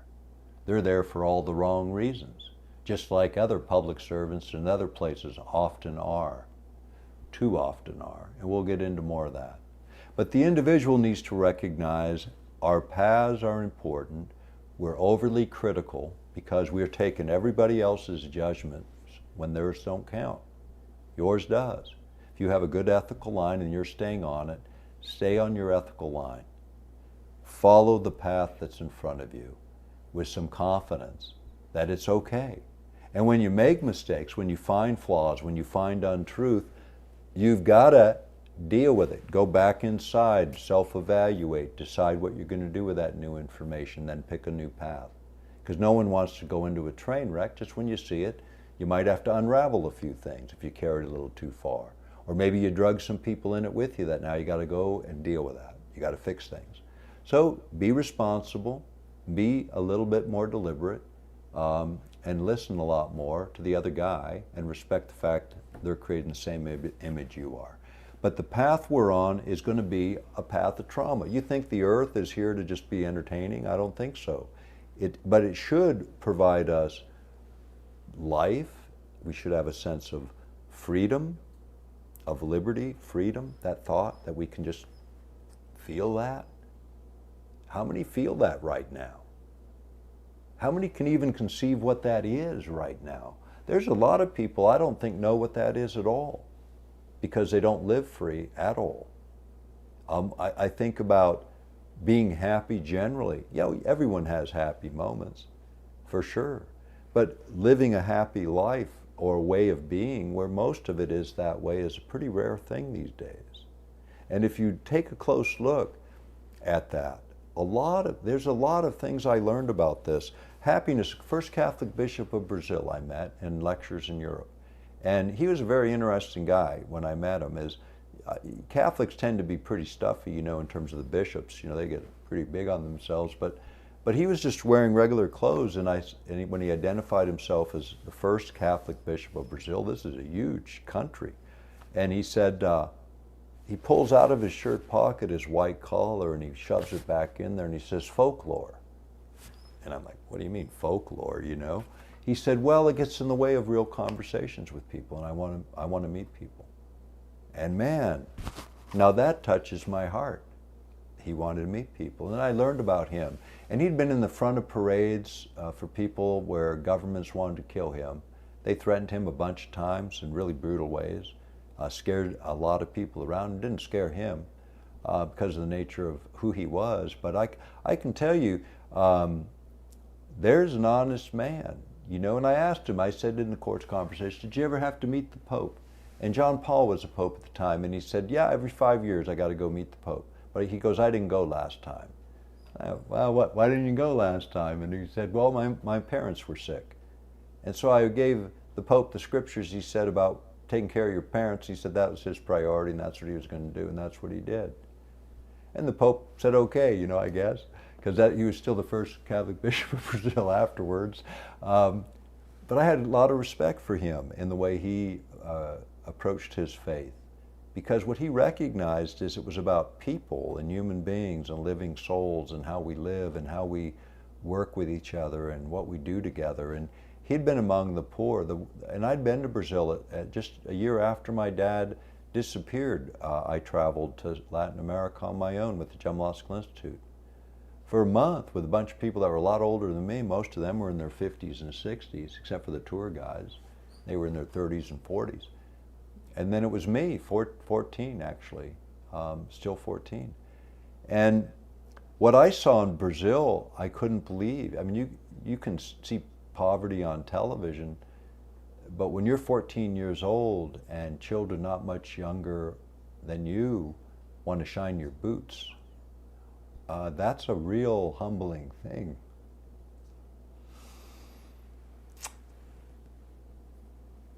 And it's an experience I think is unfortunately one we're going to see more now in our own country as I see what's happening. now. We're going to get into a lot of that too as we get through the day, because there's a lot happening now that should not be happening at all anywhere in the world. But I'll say this also about my experience in Brazil, something the first Catholic bishop of Brazil brought to me all those years later that was so true and helped me understand what I was seeing in a different way. Yeah, I saw poverty. I saw a lot of misery within the urban place, Rio, where I remember this most vividly. Because all these people had come in from rural areas into an environment that was alien to them, that was not their world. And they ended up in by the millions, literally, in cities made out of cardboard boxes and evolved into whatever over decades. But there was an element of still happiness hidden even within that. When you got into the smaller areas where they hadn't come into the city, you would see it. Poor, for sure, economically, you see all that, but not misery. Big difference. Misery and poverty are big difference, because you can be economically poor and not be miserable. And this is the problem that often we've made in our developmental strategies, including this place, Alaska, and I'll talk more about it later in the day. But when we come into areas really believing strongly, oh, look at this horrible situation we're seeing, everyone is so poor and blah, blah, blah, blah, blah. And then we want to go in and we want to build them houses, and we want to give them cell phones, we want to give them McDonald's, and we're ruining them. We're failing to recognize the humanity that's there and making the assumption by kicking in and knocking on their door that somehow we have something to offer them. We're just the next missionary. Whether you're the environmentalist or the developmentalist, or whether you're the religious person, or whatever you're selling to that culture, wait a minute. Just wait a minute and observe what's there. And recognize that. You know, that should be there. That this is an expression that comes out of the living souls that live there, and that you should respect that.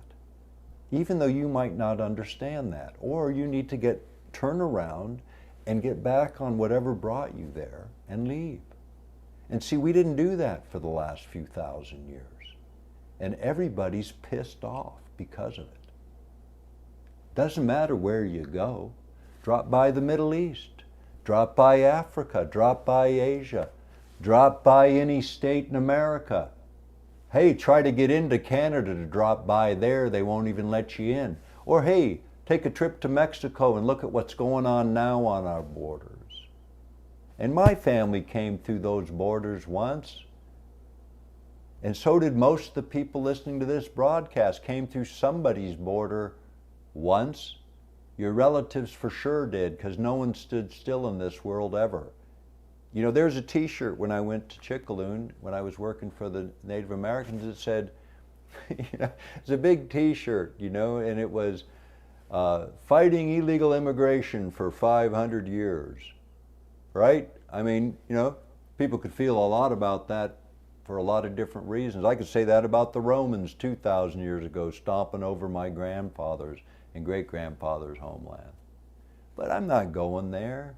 But when again, how we develop what we look at, how we make judgments about other people, about cultures, we really need to wait a minute and stop a second. And this gets back to, what are we about, who are we, and what are we? And getting back to the individual. The experiences that we're observing, the things that we're doing, all of us are created the same way. We deserve the same respect. However we're creating our culture, we deserve respect. And that's what's missing. When we take that away, we lose the possibility of relationship with anyone that we try to have relationship with, other than people just like us. And I don't like that. I love my friends. I have so many strange and unusual friends because of all the strange and unusual things I've done. But the core of all my friends is exactly the same in terms of the values. They might be really staunch Republicans, or really staunch Democrats, and really staunch tribal people, and really staunch this and staunch that. Whatever, however they self-identify with aspects of what they experience is fine by me. But the core of them is love, is consideration, is respect, and all the rest is what we do to try and make this thing better, or at least try to figure out our way through it. And so that's what I always call the window dressing of life. It's the things we do, and I don't mean it lightly. It's just that these deeper things are the ones that matter. The values we share in common are the ones that matter. Those are the things that build great countries, great families, great households, where you can be so different and yet united so well. I say, I want to have my funeral before I die. My friend Patricia Wade used to say, my adopted sister, I want to put the fun back in funeral. Now think about that. I mean, whoever went to a fun funeral? I guess there's been some I've been to that are a little crazy. Maybe one of these days I'll tell those stories. But the thought that she had is bringing all of her friends together before she died. And I think it's a great idea, so they can all meet each other, you know, because a lot of people never meet each other until they see each other at the funeral and go, why didn't Joe or Sally introduce us? And we had to meet at their funeral. You know, how many of your friends never met each other? Most of mine. You know, I hope someday I can put the fun in my funeral and have them all in one room, so they'll all look at each other and they'll look at each other and they'll have all of them will have a shocked look on their face and say, how the heck did he know you? Because they're all so different. But the way the core works is the same, and this is what I'm saying, and one of the big things I want to say, as you reflect on yourself and you discover that, and quit being so critical. Now recognize your flaws and work on them. But I'll say it this way. I believe the human soul is the highest creation because we have choices. And if you're going to condemn that creation that much, I would call that blasphemy. That's a strong word. One of my Jewish friends just freaks out, Charles, every time I use that one. Because he goes, blasphemy is such a heavy word. But look, I believe that. You're creating the image and likeness of God, and you're doing that to the point of immobility, to the point of not doing anything, to the point of depression, of collapsing, because of just, don't do that. Would you want your kids to do that? That's Creator's relationship with us, is, hey, let's do this differently. Let's do it like we would want. And if you had a really crummy set of parents, you've at least seen what it might be like.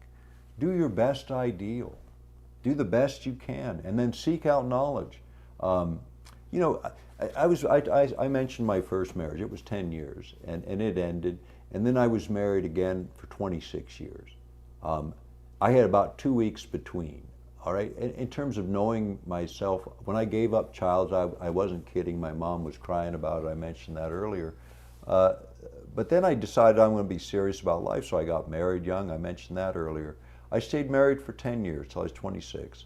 Got divorced. I was separated two weeks and met my second wife, and was married to her for 26 years.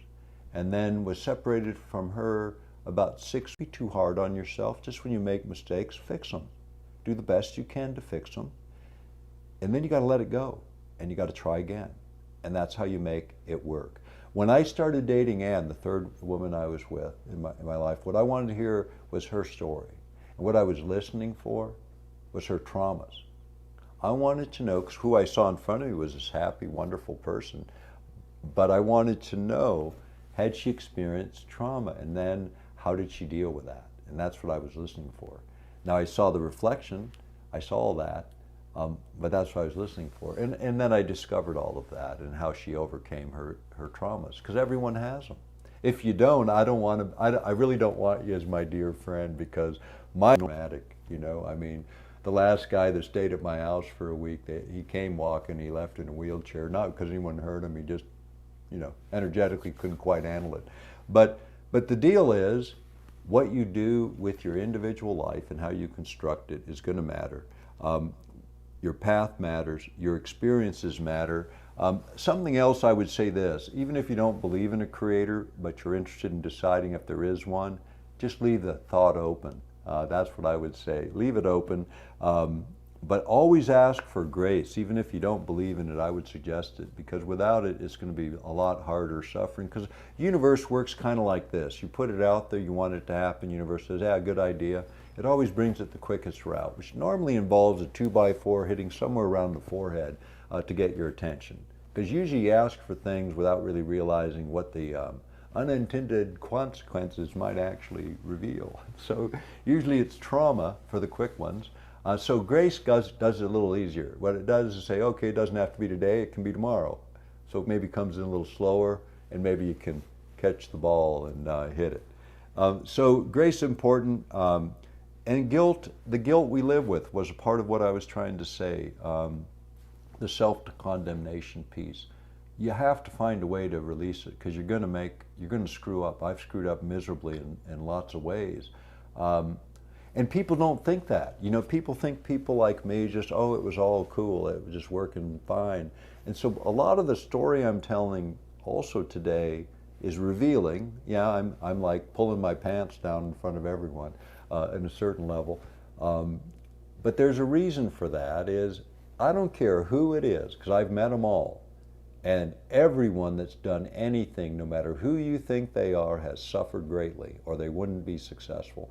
And even the ones that seem like they have everything materially, and I've met a few that have everything, billionaires with a B, who are the most miserable people I've ever met. Unhappy, meaning just unhappy. And when you think of liberty and freedom, and if you think money will get you there, it's the biggest trap of all. The lifestyle I live is pretty middle class. I surround myself with a bit of art recently, and a lot of art is gifted to me, and I appreciate art a lot. But when I think of living a moderate lifestyle, why do I choose to do that? Because it gives me freedom. Freedom none of my friends have. They've all created big old hamster wheels. Some of them you can't even see the other end of it, but they're a hamster wheel. And they're stuck on it. They can't even travel. They're imprisoned in the life that they've created. So I didn't want a prison. I wanted liberty as much as I could. And so my life was constructed differently, and at least now it is definitely that way, because I could retire tomorrow and not have to worry about it, not with a lot of money, but with a good living, where I could live and I could do what I love doing. And that's what life is about. I don't care about the big limousines or any of that crap. I don't want any of that. I don't have any of that. I mean, that would be wasteful in my view. But not for the other guy. You know, we each have our own path, is my point.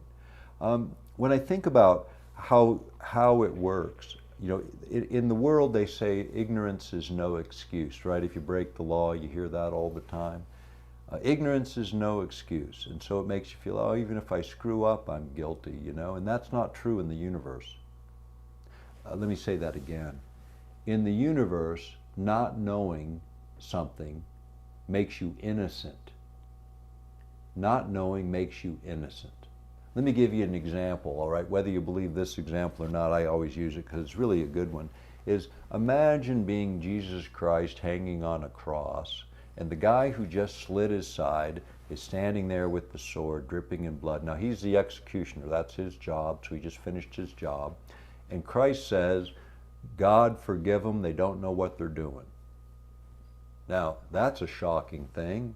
He just forgave the guy that just slit his side open. That's a pretty heavy thing. So all of you Christians that want to emulate the life of Christ, the next time someone insults you, try that one on. You know, that's respect, see, that's what it really is. And that's recognition about when a person's guilty is when they know something, not before. You're not guilty for ignorance, you're guilty for acting with knowledge. And that is willful, and that's called intent. And that's what all of criminal law in the real world is based on. Your intent. That's what they got to prove. That's what God judges too. If you're ignorant, where are you at? You don't know any better, and that's that. So, not knowing if there's a God or not isn't a sin, whether someone wants to tell you it is or not. It's just not. It's a good idea to look, because I think looking for love is always worth it, and unconditional love is the only love worth having. The rest is just not there, not the same. So you can get that. I think you can. Self-love is also okay. people don't think that's okay. If you can't love yourself, you are not going to love anyone else. That's reality. You're not going to have the capacity to do that.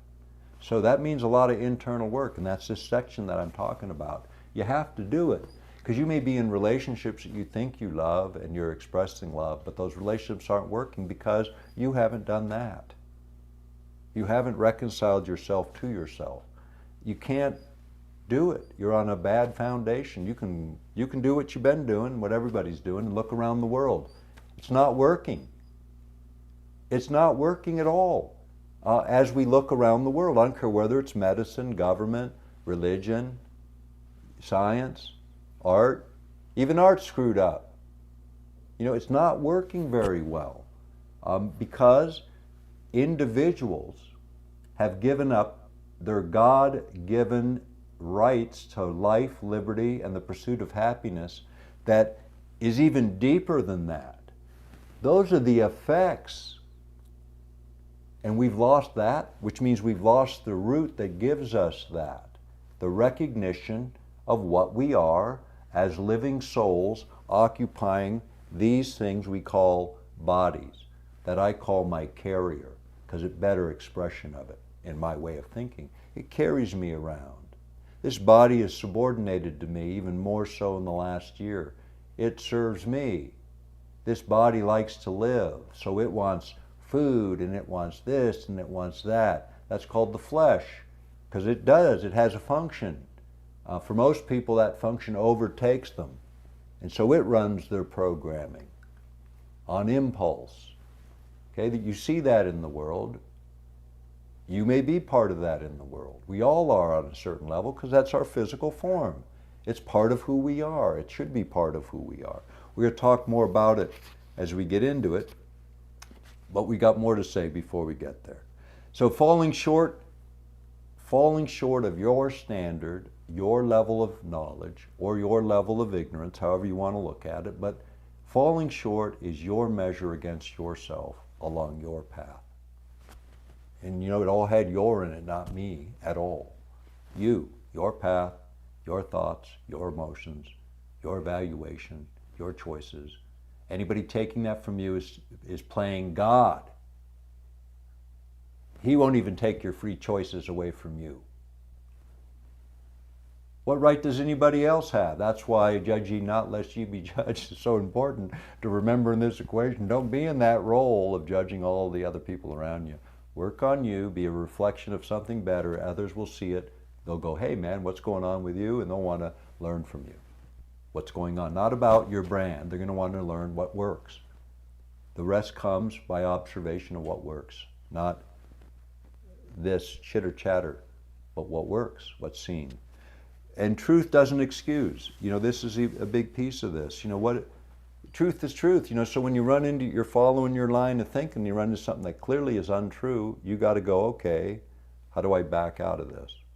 How do I, don't just let pride lock in and go, oh, now I got to defend that's bad dissertation. Let it go, realize, hey, laugh a little bit about it. The realization of knowing only takes you to a better place, always.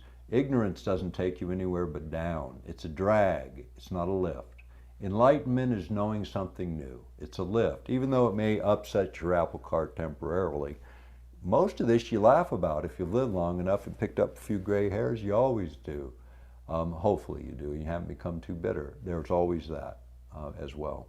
One of the things I read early on, and I took this to the village, was Maslow's hierarchy of needs, which again, speaking to the individual. And this says basically there's this idea, and this comes from psychology, sociology, that food, clothing, and shelter are kind of the base things everybody needs. Food, clothing, shelter. Everyone can see that. The next thing up is a sense of safety and security. So this would be like in the modern world, insurance policies in hospitals.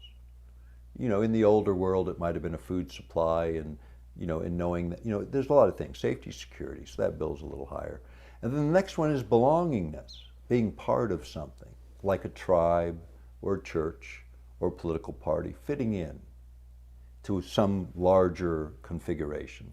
And then the last thing, the most important thing, self-actualization. What is that? The highest potential you emerging from you. Maslow's hierarchy of needs. When I went and I did this paper for the third world, that I'll get to later, it was about that. It was following that model as you go into a community and you evaluate what's there that you can amplify, but always from this perspective when looking at the individual. And when I went to Chicxulub, that's what it was about. Okay, we have 250 tribal citizens. When I met with the council that first day, it was about what are we going to do? And we used this model for what we were going to do for 250 people. We're going to get them to self-actualization as our government function. Oh, that's a new one, right? That you're going to actually do a government by the people, of the people, and for the people that results in optimized people. What an interesting concept that might be in the 21st century to roll out again. Well, we did. We did roll it out. That'll be a deeper teaching later today, and that'll be a much deeper teaching much later in the course of what we're doing through the Hidden Monks platform. But let's talk Maslow. So we got Maslow. We got him kind of figured out. The spoken word and things spoken into reality. I talked a little bit about that, and the whole idea about being a living soul, our relationship with God as a parent, and the idea of expressing ourselves in the world in a co-creative way. And again, thinking about sort of the metaphors for some of this that are given through every tradition. And I don't mean to make light of any tradition, and I'll use perhaps many in the course of this conversation, because truth needs to be illustrated, and I don't worship at all altars, but I respect all altars. Now there's a big difference there. I respect every man and woman's path to their enlightenment. And I know what mine looked like. It scared the heck out of my first wife, because at that time I was dealing with a lot of the parapsychology science and a lot of the occult stuff. Scared the hell out of her. A lot, okay? I get that. With my second wife, she wasn't worried about that. She wasn't intellectually pursuing anything that I was. It didn't threaten her in any way. But exploration of your life should be done with someone with you if you can do it in union. Otherwise, you'll be doing it alone. But always there's tension when two lives come together, because they're two paths coming together. And they're not necessarily the same unless they merge correctly. And we'll get into that in the next section as we start to move into relationships. But again, thinking about sort of the metaphor again, and I want to go back. I'll use a Christian metaphor. You know, you have this, and it's also Sumerian, also Muslim and Jewish. But you take the beginning story, the Genesis story, and early in that story, God creates man in his likeness, male and female. He created them, and there's a whole line about that, and a couple of lines. So all the souls are created, and then later we get the garden story, and the garden story is kind of interesting. You got Adam and Eve in the garden, and they're naked. That's what we know. They're naked in the garden. They're hanging out with God, and they're creating with God in the garden, whatever that means. Which to me means, wow, you're learning some real things by that teacher. You know, you're hanging out in the garden learning things. But there's the one thing you're not supposed to do is have knowledge of good and evil. Now think about that. That's Duality 101, good and evil. But you're not supposed to have knowledge of that in this metaphor that's laid out for us in that beginning story. And that's a very ancient story covering a lot of people in the world today, as a matter of fact. And other cultures have similar stories, which make it even more interesting. But coming out of this situation, as God says, you know, you're going to die. You're going to die if you eat this, and you become like God, and you have knowledge of good and evil. And that's kind of the Satan story coming in. Hey, you'll be like God. You'll be like God because you'll know good and evil. And then what happens? They take a bite, but God doesn't kill them. So did God lie? I mean, come on, man. They didn't surely die, or did they? Or did they? They certainly lost what they had, And now now what did the first move was? To cover themselves because they knew they were naked, to hide themselves, to hide from themselves, perhaps even in the metaphor. The beginning of denial of relationship and connection to consciousness. The beginning of the that we put, when we think about that part of us, we call it the unconscious. We put an in front of it. We turn it off like a switch when we do that. Because there's nothing about it, except our disconnection from it. Since we've fallen from the garden has been the Creator's mission to get us back into creation, with creation again, not in opposition to it. The choice of good and evil brought us into duality, brought us into a world where conflict is the world in every single respect. From digging in the earth to get enough food, to get enough shelter, to get enough clothing, all of those things are now driving us in the directions that we're headed. When I think about innocence and guilt and the free choices and surely dying, and the fact that we did die in a certain sense. But again, as we have a chance to come into the earth, what did we come in as? We came in as stewards, right? This is what we were supposed to do. We're now in the garden of the earth as stewards to take care of this in a way that allows us to thrive within the earth, at least in some fashion. We messed it up. Now we're suffering through the cleanup. And I think we're there. I think we're at a place where people are beginning to turn back into an awareness of what we are as created human beings, and the idea that our choices do matter, and that these ideas of self-image that we've been fed and packed with aren't truly reflected.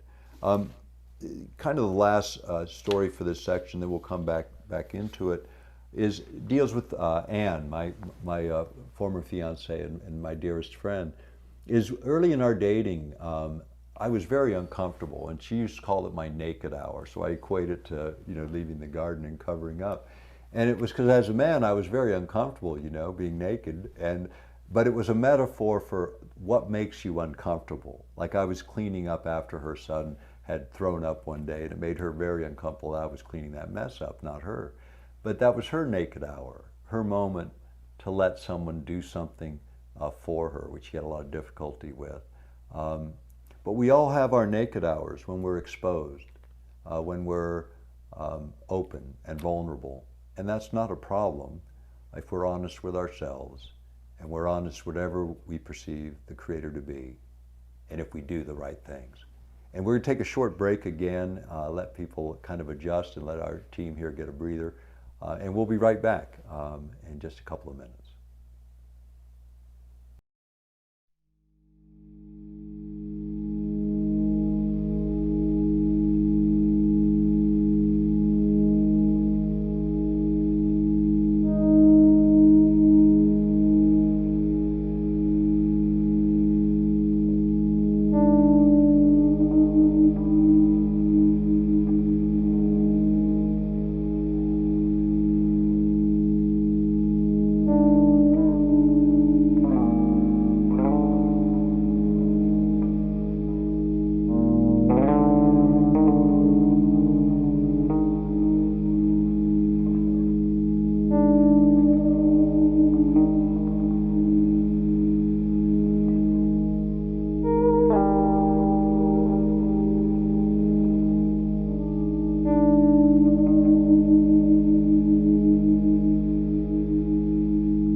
3. Test, test, test. Here we go. Are you ready? All right, ready. All right. Sound. Live in 3, 2. And welcome back. And we'll pick right up from where we left off. You know, we left with Anne's naked hour, which is what we used to call it. The idea of being, you know, caught a little bit embarrassed maybe about things, maybe a little uncomfortable, and then exploring that discomfort. Right? These emotions are for reasons. We don't have them for nothing. So we should feel a little bit more comfortable. Men, we have trouble with this, okay? Because the way we're taught. And I wanted to, I'll be talking about that when I get into children, because we get kind of screwed around, men and women both, because of the way things are shaped and the way our lives are largely formed through belief systems that don't really represent truth in the sense of foundational sort of facts, like that's solid, like this is really a cup of coffee. You know, those are facts we can all identify with. Now, is it a good cup of coffee? Well, that's another question, right? That would be a belief, depends on what you thought and what you felt about it, but it's not necessarily a fact.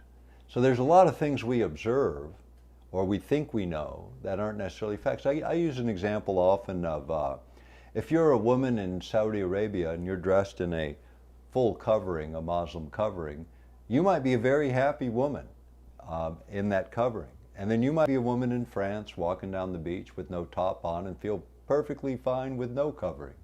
And then you might be a woman in Iowa in the Midwest thinking about those two women going, man, I don't know what's wrong with those women. I like my house dress. Well, who's right? All of them.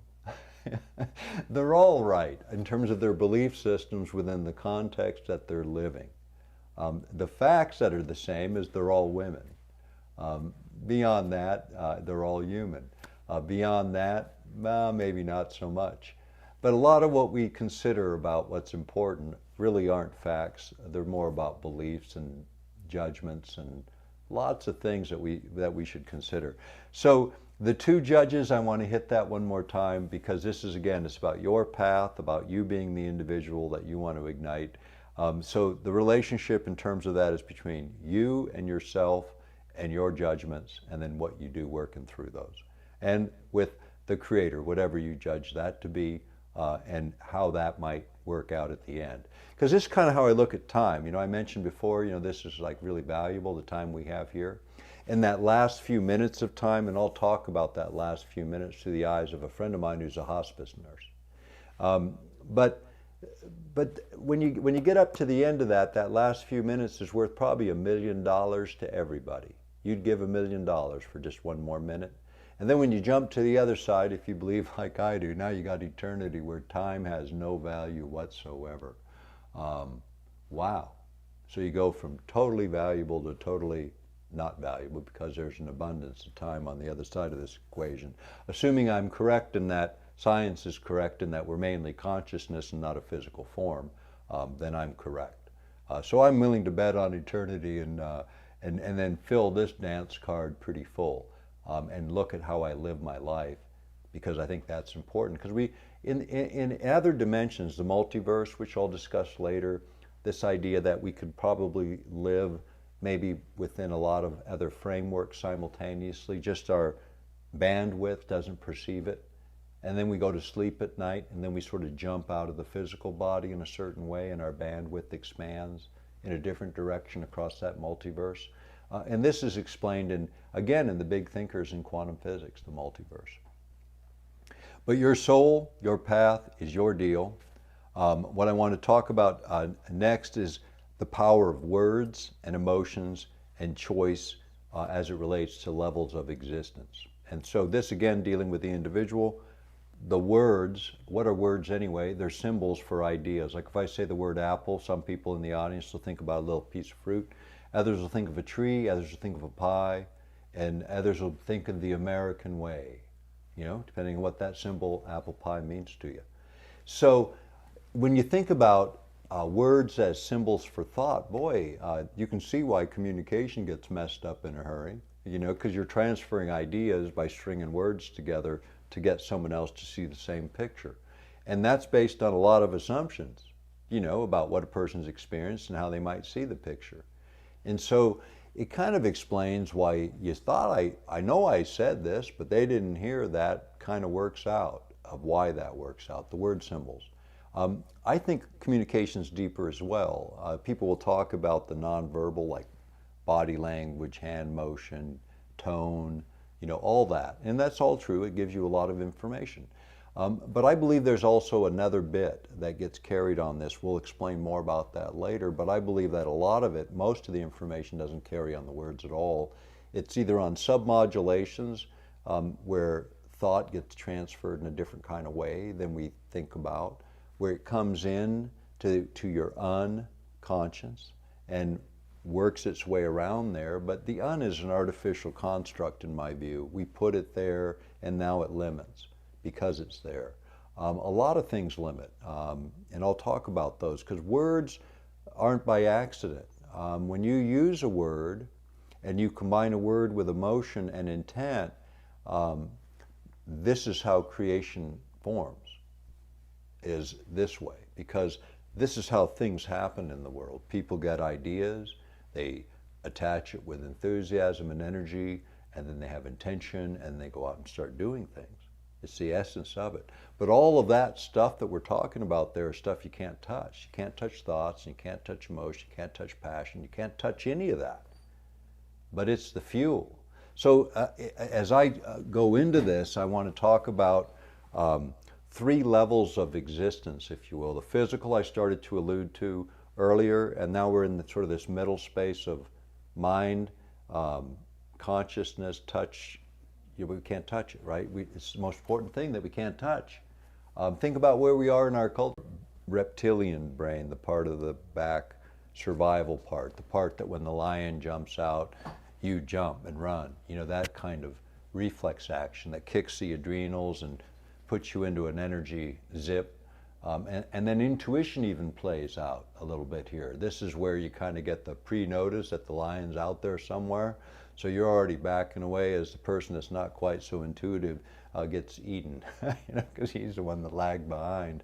So that part of the brain's important, but in the 21st century, where we're not going to need to jump very often unless it's jumping out of the way of a car about to run us over, but most of the time, the adrenals don't need to be involved, and yet we get these jolts into emergency that really start to use parts of the brain and reflex actions that don't fit very well when you need careful, thoughtful, reasoned approaches. And one of the big things that distorts that is anxiety, fear. These things actually create in the brain incoherent brain patterns that can be noticed, and we'll talk about those later, that are exactly the opposite of those associated with higher ordered thinking, whether it be intellectual work or art, or when you're in your zone as an athlete, this kind of special type of, and you know what I'm talking about, because everyone thinks for a moment, oh yeah, I know that space. I can visualize that in my head, because we all have those moments. That's when you start to dial into something a bit different. And this is what I would say, again, as a way to kind of segregate them.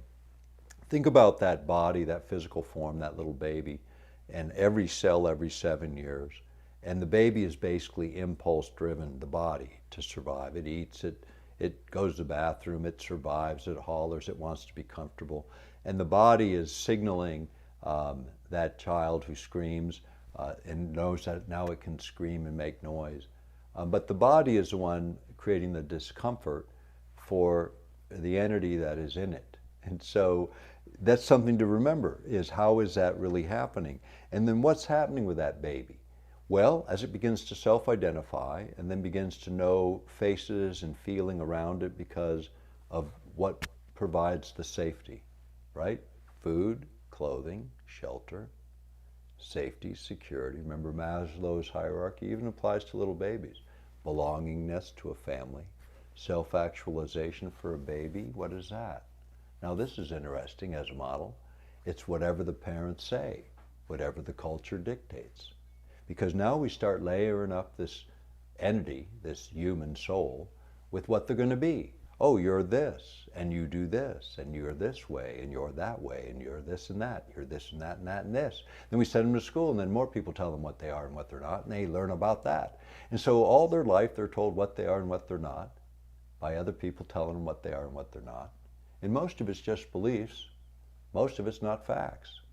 It's cultural belief. It's governmental belief. It's part of your tribal belief. It's whatever it is you're believing. Is it right? Yes. Within the cultural context that you're in, perfect. It's absolutely perfect. It's the environment in which you're going to do your path, at least the one you're starting in, and it's going to take you somewhere. And at the end, hopefully, you find your way back to what is your garden, your place of creativity again. And that's really this idea of bringing the physical, which wants to live and wants to survive, to subordinate a bit and do what it's here to do, serve the soul that lives in it. That's what it's supposed to do.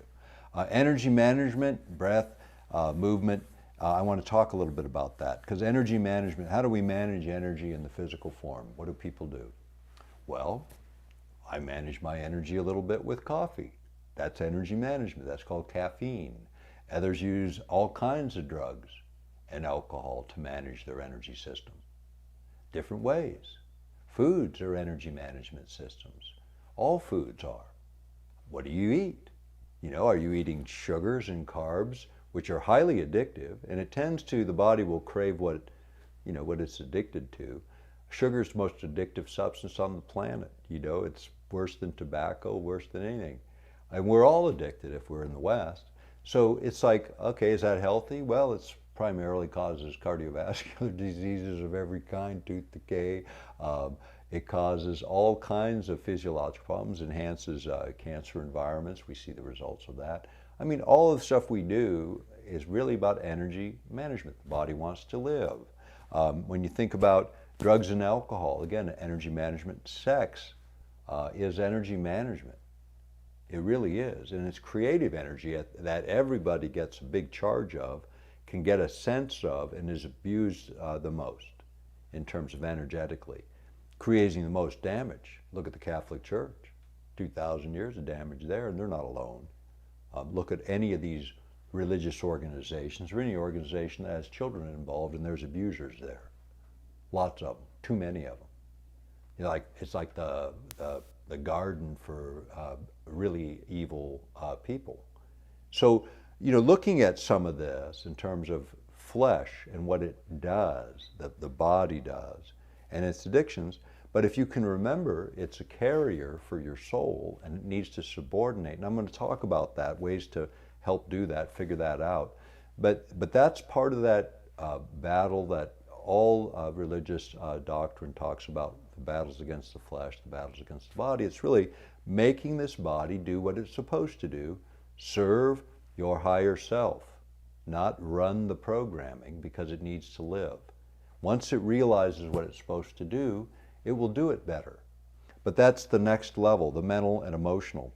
You can't hold or touch it. There's always the two questions now when we get into the mental emotional. What do you think? What do you think? Which is a left-hand function, a left brain function. And what do you believe? Which is a right brain function, an emotional function. These two are the two questions that bring left and right together, male and female concepts together, heart and head concepts together, and we'll explore those more later. But this is emotion and mind. This is why there's power here.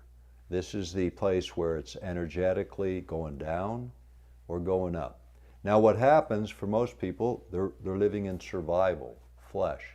I gotta live, I gotta make it, I gotta get my budget, I gotta worry about my money. It's survival, that's all about survival. It's understandable, that's what the body wants to do. It's telling the mind, hey, I need to eat, I need this, that. It's worrying about everything. How many things do you fear all the time and they never happen? If you live long enough, you'll discover 99% of the things you feared never happened, never were gonna happen, but you wasted an awful lot of energy about that. Either getting ready for it or getting unprepared for it, whatever your deal was. But again, the mental processing, And this, think about everything at this level, and this is the important piece of this. Everything at this level deals with all of your emotions, all of your thought, whether your consciousness is on or not, doesn't matter, it's going to come in later. But it's all your thought, all of your emotion, all of your humor and all of your pain. And while I'm there, I want to talk about that for a moment. Robin Williams, everybody remembers him. He was a funny man, really a funny man, who committed suicide at the end, and no one really understood that. And I would say this about that. I've seen a lot of people in my lifetime mask total despair under happiness. They look happy to everybody around them, and then you hear the story. You know, and here's what I know. Don't mask. Yeah, I mean, you have to be light about it, you know, for sure, when you're suffering a little bit. But don't not let someone know you're suffering. There's got to be someone out there that can at least help you in those moments if you're not able to do it, and not running from it. And too many people have, and they mask it all day long, or they always answer the same way, right? How you doing? Fine, when they really need about an hour of your time to tell you the truth. Don't let them get away with it, because you know it. You know it too, when someone close to you has something else going on, but you let it go. You don't say, oh, wait a minute, wait a minute, wait a minute. That isn't the truth, is it? When you know it, because you heard it and you didn't do it. These are the things that I want to hopefully teach, that we listen to what our hearts are telling us, what that little voice in the head, or whatever, however you describe it, that we begin to act on those voices, not just the voice of fear, but we begin to act on the voice of courage by recognizing what we are as human beings first, and then having the courage to know that it isn't courage at all. It's just stepping into what you are and who you are. It doesn't require anything but remembering. And this is my big hidden message is, you don't have to evolve to anything. And anyone who uses that phrase, I'll use it occasionally just as an illustration, but we don't have to evolve at all. We have to remember. That's it. We have to drop veils and remember what we are. Most have been conditioned by people telling us what we are from the time we're born. And then we have to go into this search to figure out what is true. And it's difficult to sort it out. But what I would say is the middle place and below, I would call